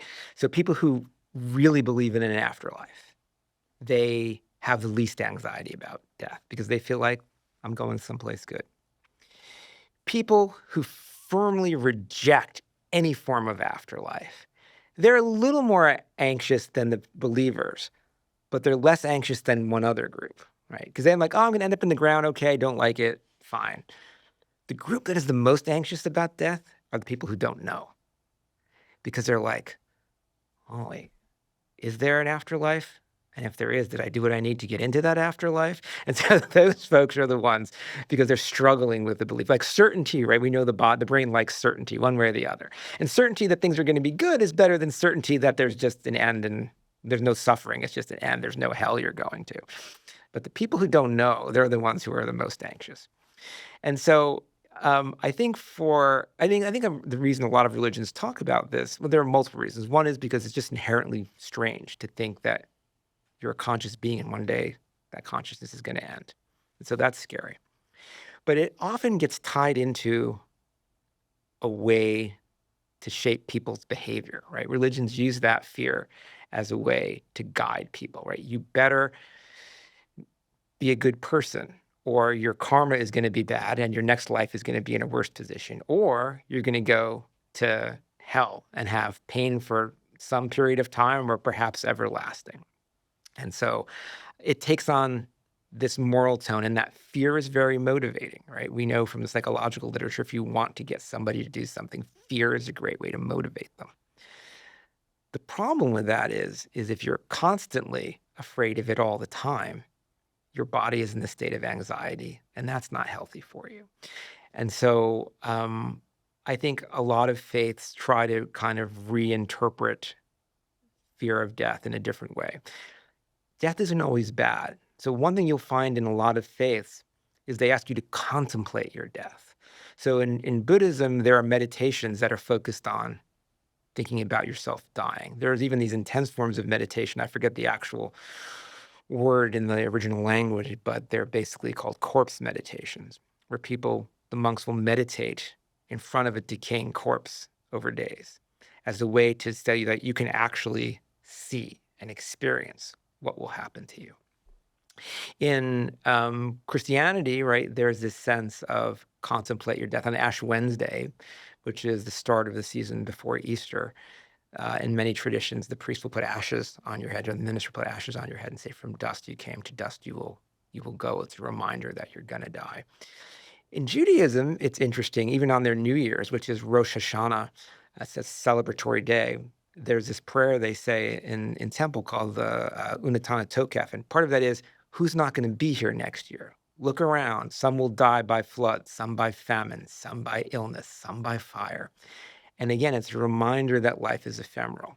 And so the trick with this is, if you can think about your death, not in a morbid way, not in a way that you dwell on it, it's actually quite useful. So the one thing we know in psychological science is that as people age, their values change, right? When you're young, you want the new iPhone, you want to go on a great vacation, you want to get ahead, all of these kind of bucket list things for that you think will make you happy.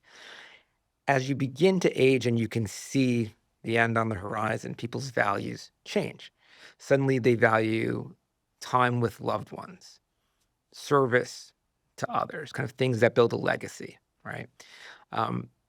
Interestingly, if you look at the literature, those are the things that really bring happiness at any age. Those are the things that experiences of people you love, service to others, make you happy. And so as we age, we come to realize that. Work by the psychologist Laura Carstensen at Stanford shows that if you have people contemplate their death when they're young, temporarily it reorients their values toward the things that truly bring hope. Suddenly they'll start caring about that stuff. And so the idea of contemplating death, that is a part of almost every religious tradition, if you do it for a short period of time and not in a morbid way, but daily, actually points you toward the things in life that make you more happy. And so if you then become a person of faith, you also believe that the end is going to be good for you as well. And so you don't have that anxiety. And so I think religion and death is a complicated thing. There is fear of death, but there's also a way to use the idea that life is ephemeral to help us find happiness sooner than we typically do. On a related note, I think one of the most interesting things about the human brain, aside from its ability to change itself, plasticity, is how much control we have over our perception of time. And when I say perception of time, I mean our ability to contract or expand our window of perception. So just like we can contract and expand our visual window, we can contract and expand our perception of time. So in a conversation like this, it's a fairly compact, I'm thinking about just the now. If I were to take a walk this afternoon and I wanted to think about, who walked on this beach before me and before them, and who's going to come after, I can start to see a bigger time bin, as we call it, time window, and then the significance of any one thing that's happening in the current moment becomes much smaller. I think about this a lot. And there's a wonderful book that's not available in audio form called The Secret Pulse of Time that gets into how this expansion and contraction works. But I feel like thread through every religion and every religious practice is an attempt to reconcile the need to feel quote unquote present, to live in the now, to do good deeds now, to not do bad deeds, to be grateful, all of that, socially connected, but also to link us to something larger that is basically designed to humble us. That we're not as important as we think. No one problem is as important. Even the biggest challenge in the world is this too shall pass. Maybe not in your lifetime because you're thinking about it until your last breath. Let's hope not. But no one else is going to be worried about it afterwards. Mm-hmm. So I don't quite know how to formulate this question, but what I'm asking is here, perhaps, again, it's the notion that if one thinks really about the fact that we're going to die, Mm-hmm. we're all going to die. There are people that are claiming they're not going to die, but they too are going to die. There's a lot of overwhelm in that. If you really go into that and if you're attached to your present life and the present moment as the most important thing. Mm-hmm.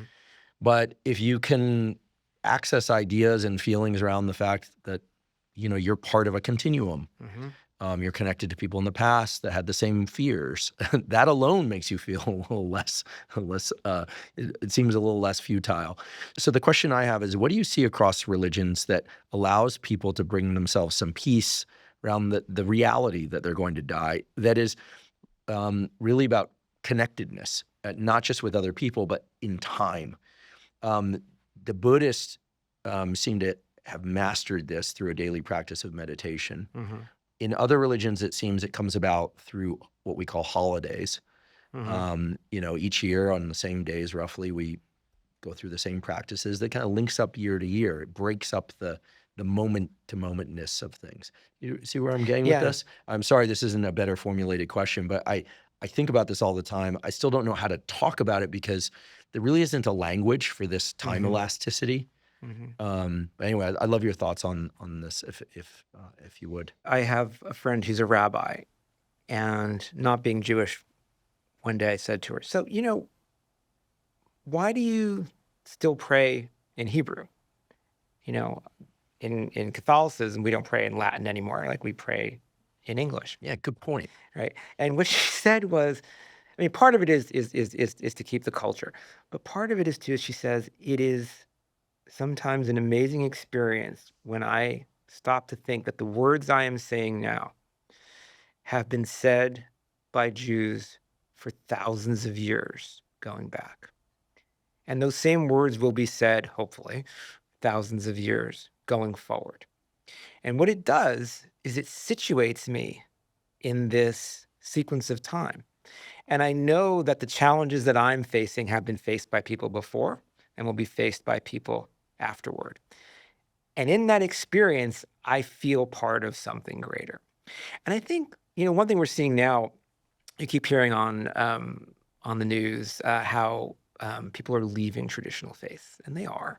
But there's a subset of people who are actually going back to more Orthodox faiths, traditional Catholicism, Orthodox Judaism.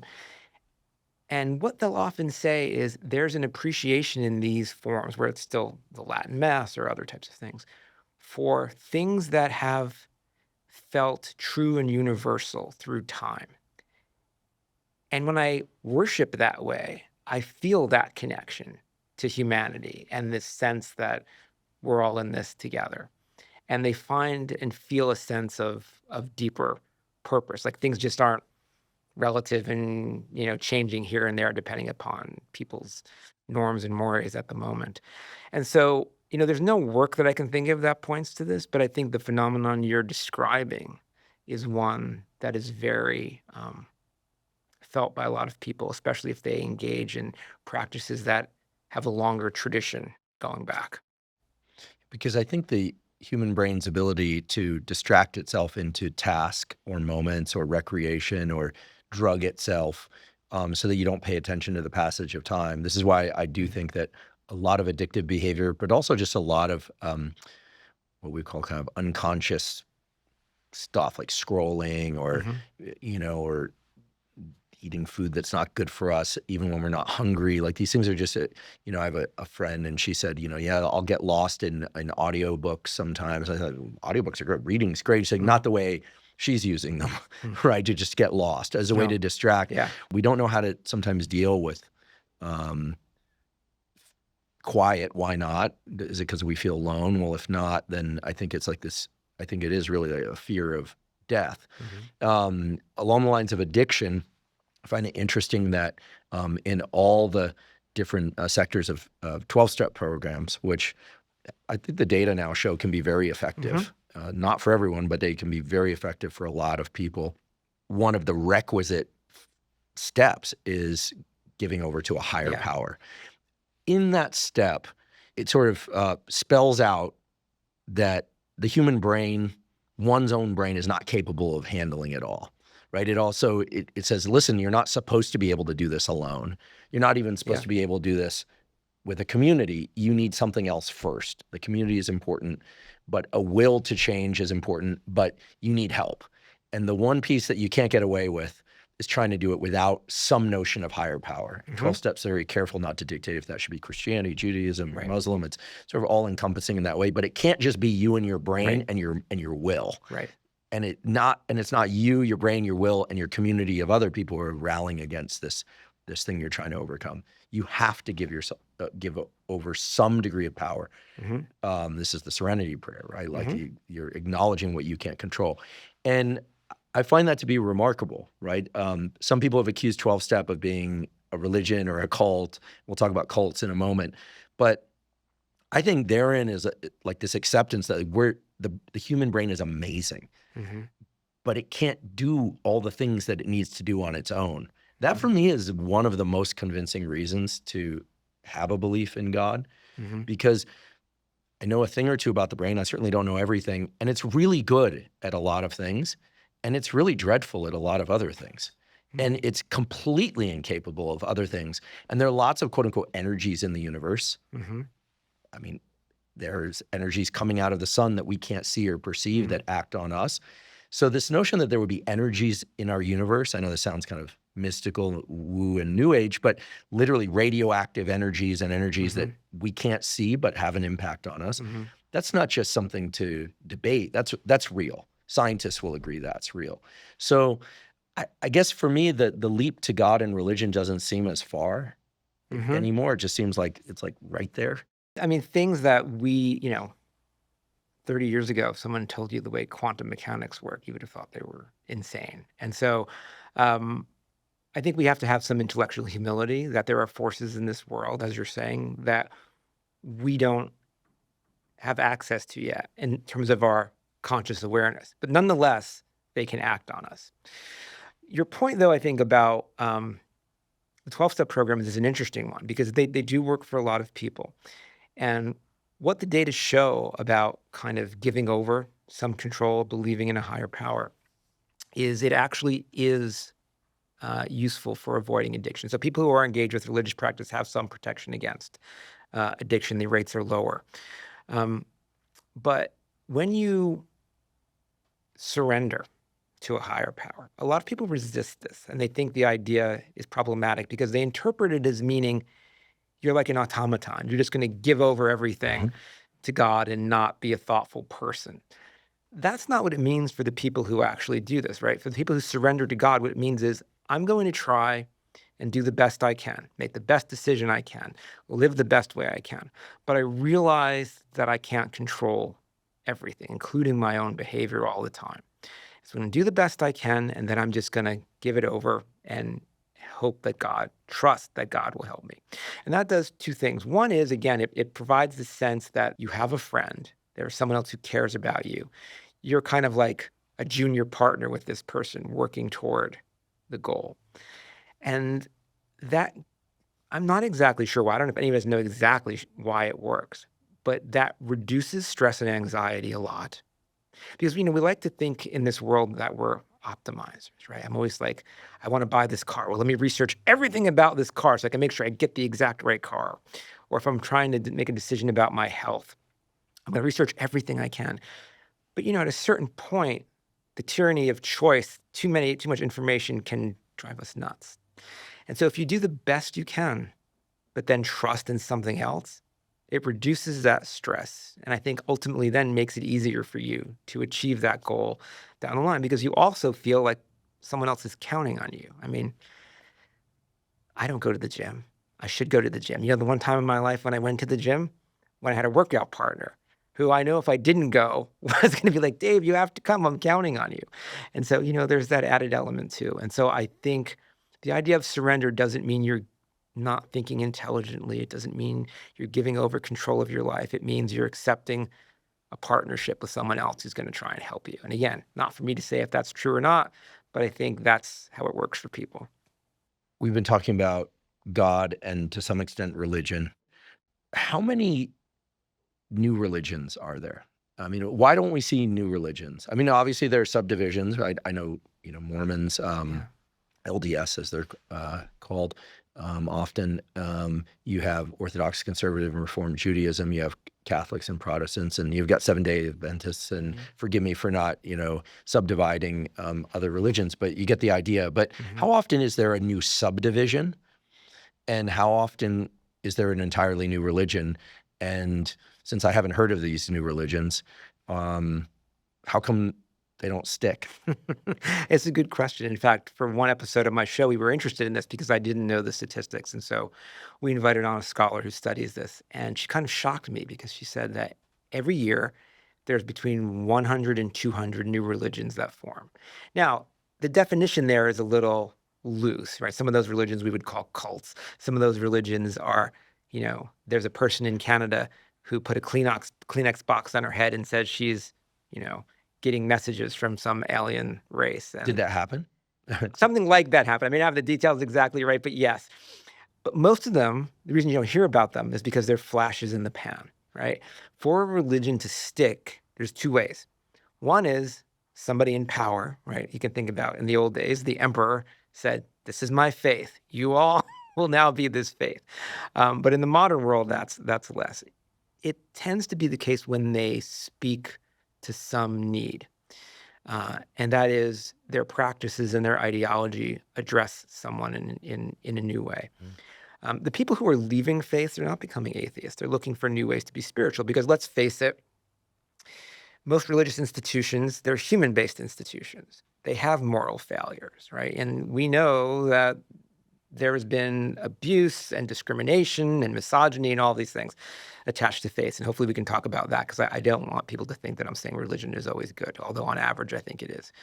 It has to speak to you. And those are few and far between. Right now, what astounded me is where people are having profound spiritual experiences is at Burning Man. So most people think of Burning Man as this kind of debaucherous party in the desert, which for some people it is. It is.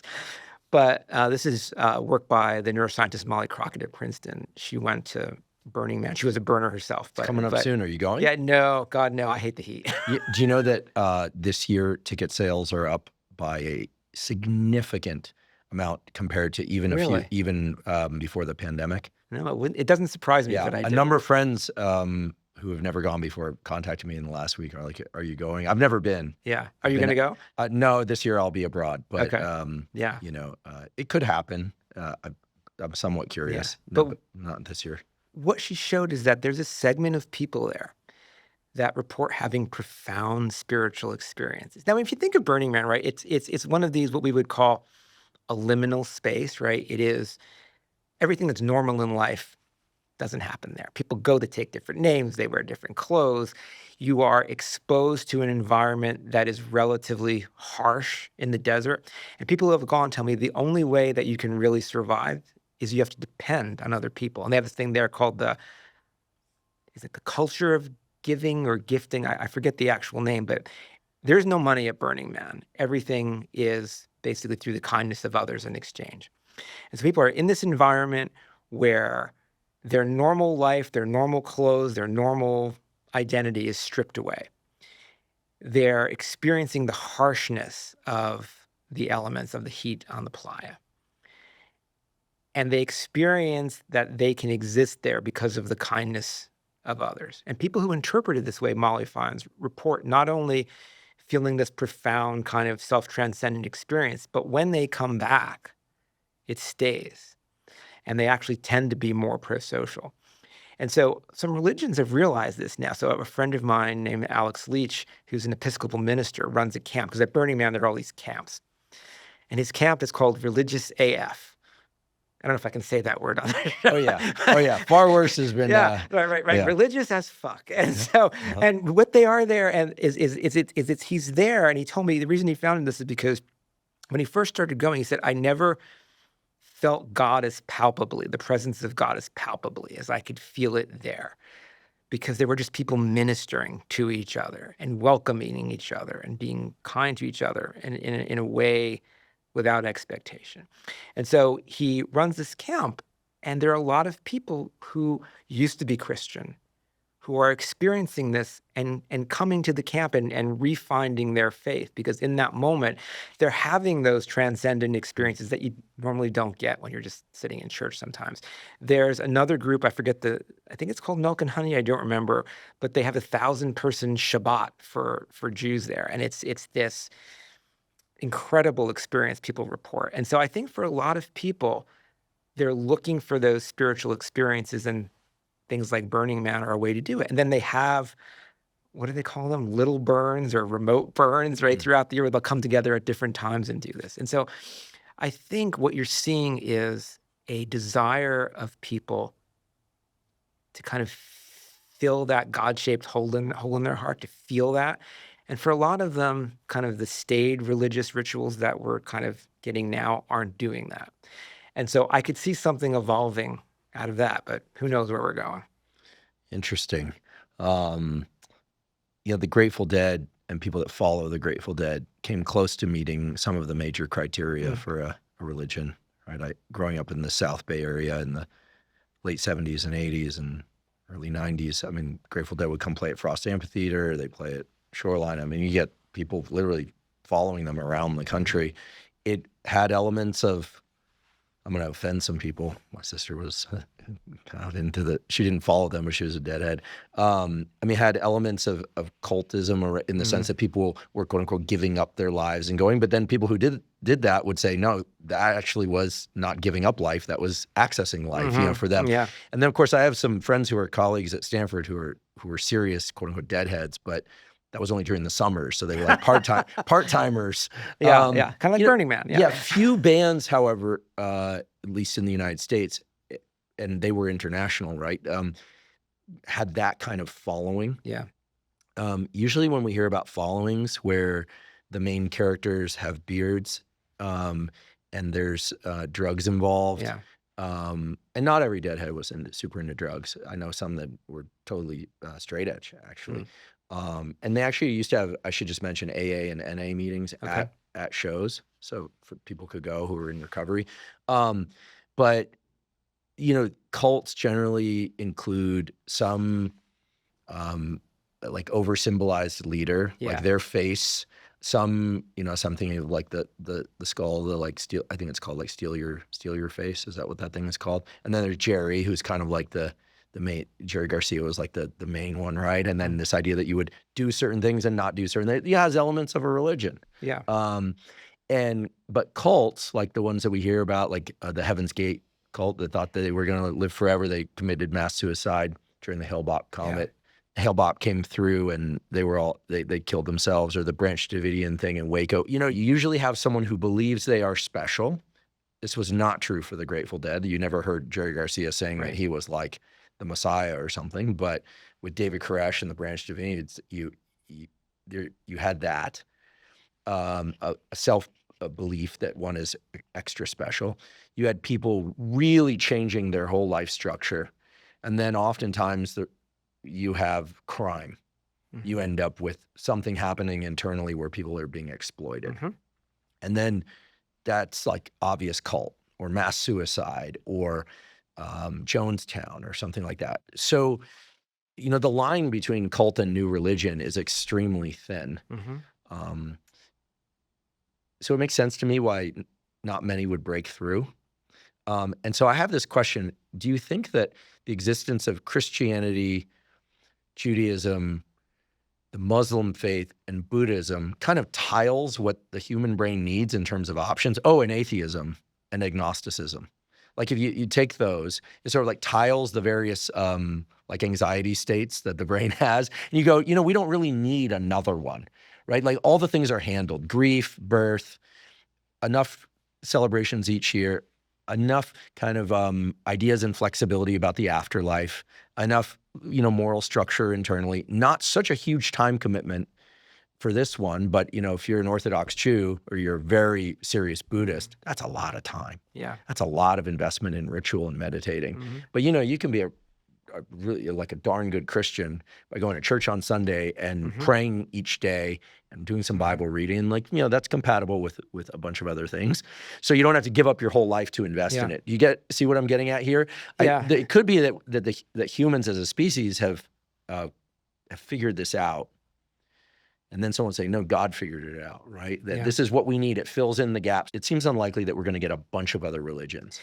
I think so. But I mean, let me talk about the issue of cult versus religion. I think you're absolutely right. First, cults primarily have the idea of this charismatic leader, which is why you often kind of hear this notion it's a cult of personality. It's usually somebody who thinks they're special. You have to worship that leader. And when somebody thinks they're that special, things often go wrong with where they're going to lead people. Regular religions, though, can have the same problems. I mean, the thing I'd like to say is when you look at religious practices, a way to think about them is as spiritual technologies, right? They're technologies, mind-body practices that can move hearts and minds. They can move them for good. They can move them for ill, right? It depends upon the motives of the people who are using them. So, people always say, Dave, religions are the source of all war. Most wars aren't fought about religion. There are some that are like, hey, I disagree with your interpretation of the scripture. Most of them are about land and resources, but religion gets pulled in. And what we know is that when you are feeling threatened, so the Bible, as you said, is a book of many voices. There are beautiful passages in there about mercy and kindness. There are other passages in there about dashing the heads of your enemies' babies against rocks, right, to punish them. And so what we know is that when people feel more threatened, their conception of God, or this is work by the psychologists Kirk Gray and Joshua Jackson, their conceptions of God become more aggressive and punitive. They believe that God values vengeance more.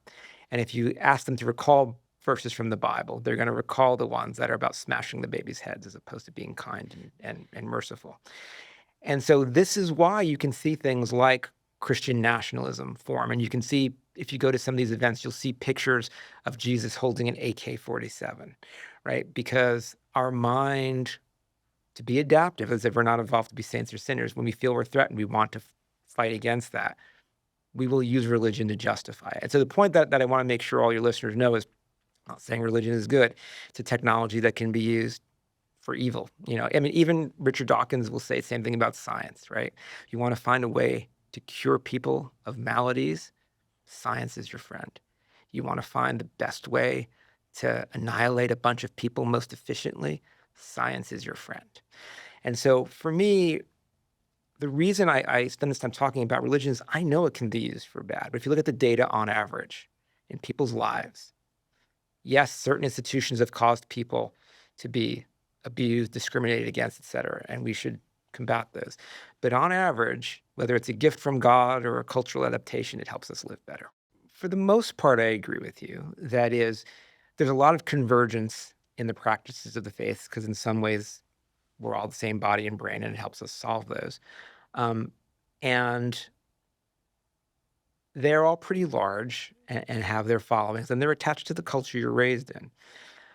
But I think that times of flux, times of change, and I kind of sense we're getting in one of these now. I don't mean like end times, but I mean things with technology, things with norms, the way that we have been living, our economic practices are changing really rapidly right now. And people are becoming at the same time more disillusioned with some of the traditional faiths. And so for me right now, this seems like a period where there could be a reorientation. And the ones that are going to happen, that are going to come, are the ones that speak to people. You mentioned AI. There have been churches, they haven't stuck yet, but I could see this happening, where they're built around an AI. The idea is AI will become so knowledgeable that it will almost basically be an omniscient superintelligence. Omniscient because it can know everything about you through what you do online, and superintelligence because it can solve problems better than humans can. And so there are people who are thinking about churches around AI. Will it stick or not? I don't know. But to the extent that a new faith can let people feel that presence of God, can solve some of their problems by helping them feel connected to each other, reduce anxiety, reduce stress. It wouldn't surprise me if something else comes now in this kind of moment of flux we're in. I don't know if you're aware of this. Most people probably aren't, but the person who holds the world record for highest IQ has been verified by Guinness. I know because they posted the Guinness certificate to their account on X. I follow this person out of interest. Is a self-declared Christian, very much aligning their platform as the highest IQ in the world, and by a huge margin, I should say, with their understanding of the Bible and why Christianity is the best answer to, holds the best answers to everything. I should say I don't align with everything they post, and so I just want to be clear about that. But it's very interesting to me that you have people who are using technology like social media as a way to platform traditional longstanding religions and merging that with kind of modern notions of intelligence, right? IQ tests aren't the only way that we gauge intelligence, of course, but I think most people place enough value on people who have high, extreme IQ to interpret it a certain way. I wondered, until I realized this is actually a person, at least to my knowledge, I wondered, like, is this an AI thing? Now there's video, so he's in Korea. He speaks English and he'll talk about but this. you're seeing it similar in Silicon Valley right now. Like I think Peter Thiel is embracing Christianity. Even really? Yeah, I'm pretty sure. Oh, even okay. Elon Musk, I don't think he says he believes in God, but he says Christianity is a force for good in the world. I recall him saying there's got to be something there in terms of energy in the universe than when that question was posed. Yeah. And so I think you're seeing this among a lot of tech sophisticates. I don't have the good answer to why, but it is, your point is well taken. That is, intelligence, how religious you are does not correlate with intelligence, right? There are really brilliant people who embrace the idea that there is a God and there is a creator, and there are some that aren't. And I think it's because those people realize, like I was saying before, that if you're a person who is really rational and is really intelligent, when you look at the data, there's nothing to refute it. And so, again, no one sees evidence of God in the world scientifically, but we also realize we can't rule it out. And when they have whatever their own inner life is, if they feel they have that connection, why reject it? And so I think it's important to realize that it's not a marker of poor intelligence. Unless there's something I'm not aware of, the person holding the Guinness confirmed highest IQ in the world is certainly highly religious. So we know the boxes are checked at probably all up and down. They're probably atheists that have very low intelligence, and atheists with very high intelligence, and Christians and Jews and Muslims and the Buddhists and the whole business.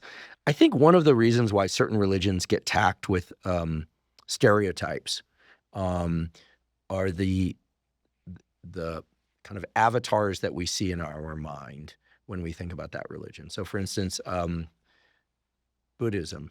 You think about the Dalai Lama. The Dalai Lama seems like what most people think about the Dalai Lama.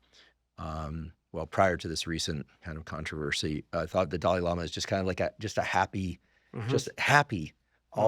good with everything, right? Even the style of clothing is very kind of generic across monks. When the Dalai Lama's walking around, like, all in these orange robes, and they look pretty peaceful and happy. And so people, I think, assume that, okay, well, if you want to feel like that, Buddhism would be a good idea, right? Whereas other religions tend to have a bit more of their brand is a bit more varied in terms of the emotional tone.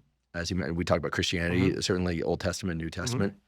What do you think about the branding of religions? Because I feel like it's one of the most important factors that either draws people toward or away from a religion, whether or not the person is speaking words of love, universal love only for if you join in, acceptance, forgiveness, condemning. I mean, these are the things that people resonate with or that serve as separators. And I think they're also the things that make us look at some people and we go, well, that person freaking crazy. Like, I mean, you didn't really have to see David Koresh speak for more than a second. You didn't even have to know about all the criminal stuff going on. He had the crazy eyes, Yeah, like the guy's crazy, Yeah. right? And his glasses made him look like Jeffrey Dahmer also. And like, I don't know what's up with those glasses, but, you know, like this guy's like eerie. You wouldn't let him near anyone you care about. So there's this kind of branding issue that I think is important, at least to discuss, because I think when people hear religion, their mind goes to that. Yeah. They're not thinking about the practices necessarily. They're thinking about the brand. Yeah, I mean, if you're not familiar with a religion, same as if you're not familiar with a product, what's going to drive you is the stereotype of the brand. But I think the more you look, you realize that those are problematic, for good or for ill. So, you raised the point about the Dalai Lama, and my original reaction when I first saw it was exactly the same as yours.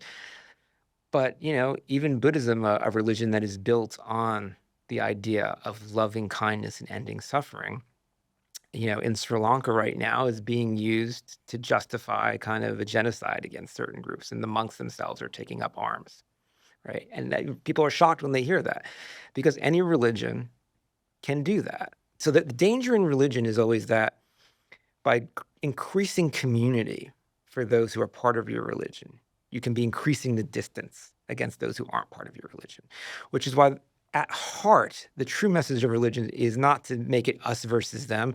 It's to increase the moral circle of concern such that it includes everybody. The Bible talks about you should honor your father and your mother and be good to your family. But more than that, if you're counting the number of times it says who to be good to, it says be good to the stranger, be good to the stranger in your land. And it's expanding that moral circle. But my point is that, and people now say, oh, look at the Christian nationalists. I would never want to be any part of that, right? It's all, if you're a person on the left, it's all people who are conservative and looking to control people's lives. And so the branding is a big problem, but it, I think, obscures the complexities that are going on in different faiths. But you're right, that's going to be the thing that's going to draw you or repulse you, even if it's not accurate.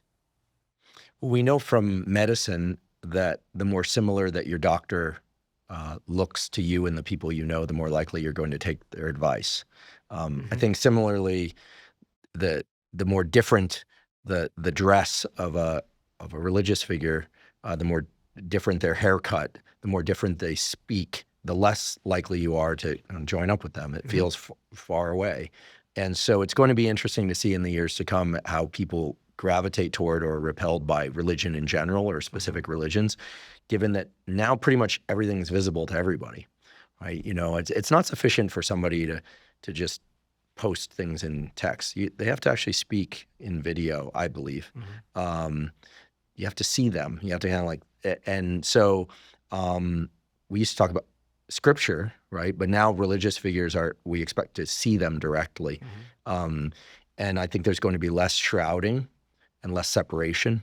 And it'll be really interesting to see if people are drawn to or repelled from people. I don't know what to predict. I don't know either, because you could think about it as they're making themselves more accessible to the public and to the masses. But again, there was something also sometimes when they held themselves as separate, as more holy, more knowledgeable, more someone not like me who knows more than I do, who I can trust. So it's a good point. I'm not sure which way it's going to go. Yeah, there's something very true about the time we're living in now, which is very different than just 20 years ago, which is now, the more famous you are, the harder it is for you to control your reputation. That's true. Because the real you has to be visible, and any flaws are also going to be visible at some point. Whereas 20 years ago, the more famous you were, the easier it was to maintain your reputation. People could really shroud themselves, and they could create mystique.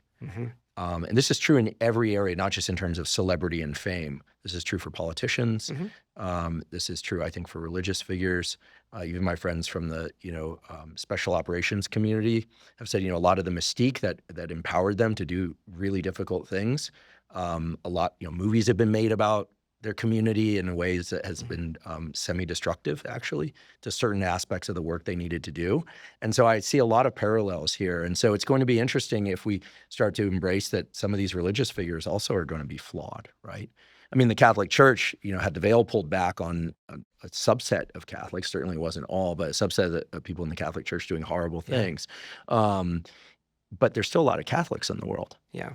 Right? People who understand Catholicism were able to say, that's not what Catholicism is about. In fact, we're about the exact opposite. And we're able to, I think by now, they reasonably dissociated themselves from that, right? Yeah, I mean, there still are ongoing debates, and what will happen now is you'll have people who are coming up for higher positions within the church, and it'll look back and show where they, even though they didn't do anything, they were covering things up. So the echoes of that go on. But, the point you raise is a good one. I think it's going to hit certain religions more than others. So there are certain religions where it's really important to have an intermediary, like in Catholicism, right? For you to get certain sacraments, the priest is the mediator, right? The priest does this transubstantiation, allows the bread and wine to be turned into the body and blood of Christ that you then receive. In many other religions, the role of the minister, priest, or reverend isn't as important, right? There's direct experience. I can experience God directly in my prayers or through my practices.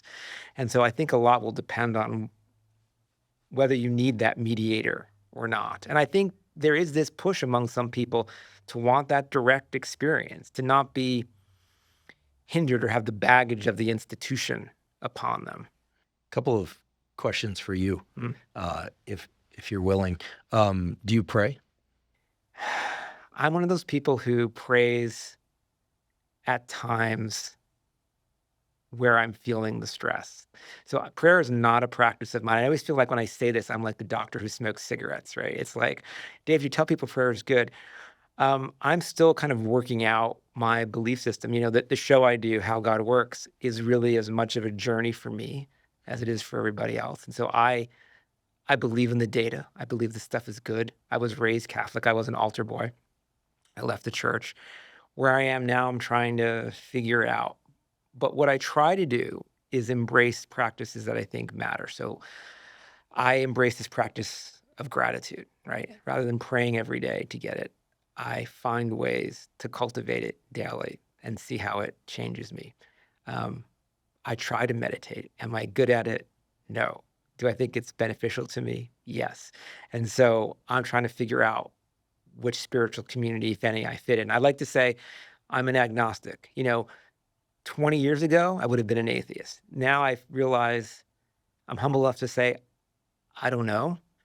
I've seen or felt things that I can't explain. Does that tell me anything? I don't know. But I'm on this journey to find out. And I hope, I take my listeners with me on that journey. Do you believe in miracles? Depends how you define miracles. I believe that there are things that happen that we cannot explain. And being an agnostic, I'm willing to say that those could be due to some unseen force. I just don't know. But I believe there are things that happen beyond our understanding and beyond our ability to predict.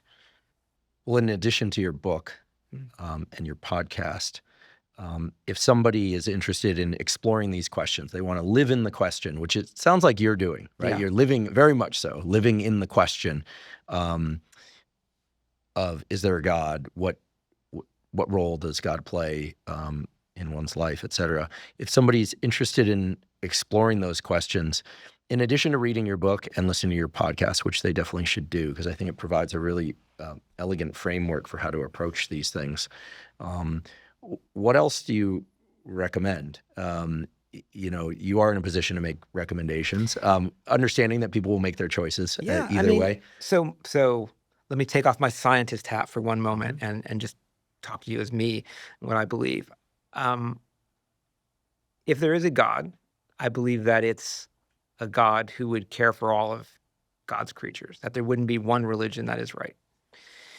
And what I've seen in enough different faiths, the ones that have lasted a while and meet people's needs, is that they provide ways to live better lives. And so I would say, try on different ones. See what resonates with you. I mean, people convert, people leave. And I think really there are multiple routes to God if God exists, and there are multiple ways to use this wisdom to improve your life if God doesn't exist. And it's okay to sample. It's okay to try. It's okay to ask your questions. But what I want to urge them to do is please don't just assume that there's no rational reason to think about religion. And the best piece of advice I can give you is advice that a wise rabbi once told me. And the Hebrew, I'm not going to pronounce it correctly, but the Hebrew saying is Naesh v'nishma. And that basically means we will do and then we will understand. And this comes from when Moses in the book of Exodus was coming down from the mountain with the 10 Commandments. And he was teaching the Israelites about it. And they're like, what? I don't quite understand this. But okay, I'm going to do it. And sometimes it's in the doing of the practice that the understanding comes later of why it's important or how it can help you.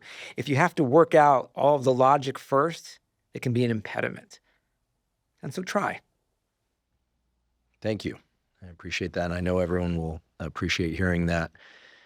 I want to thank you for the work that you're doing in your laboratory and teaching, and the fact that you're writing books about hard topics and that you're coming to those hard topics. You know, you have tremendous support out there, of course, but it's a bold thing for a scientist. Don't do it before tenure. That's the advice that I have. Yeah, that's what I said about starting a podcast. Yeah. And that you're taking the time to come here today to teach and to educate. You have your own podcast, and your book will provide links to those in the show note captions, obviously. And I'm a huge fan of your work. Today's conversation really reinforced for me a number of things.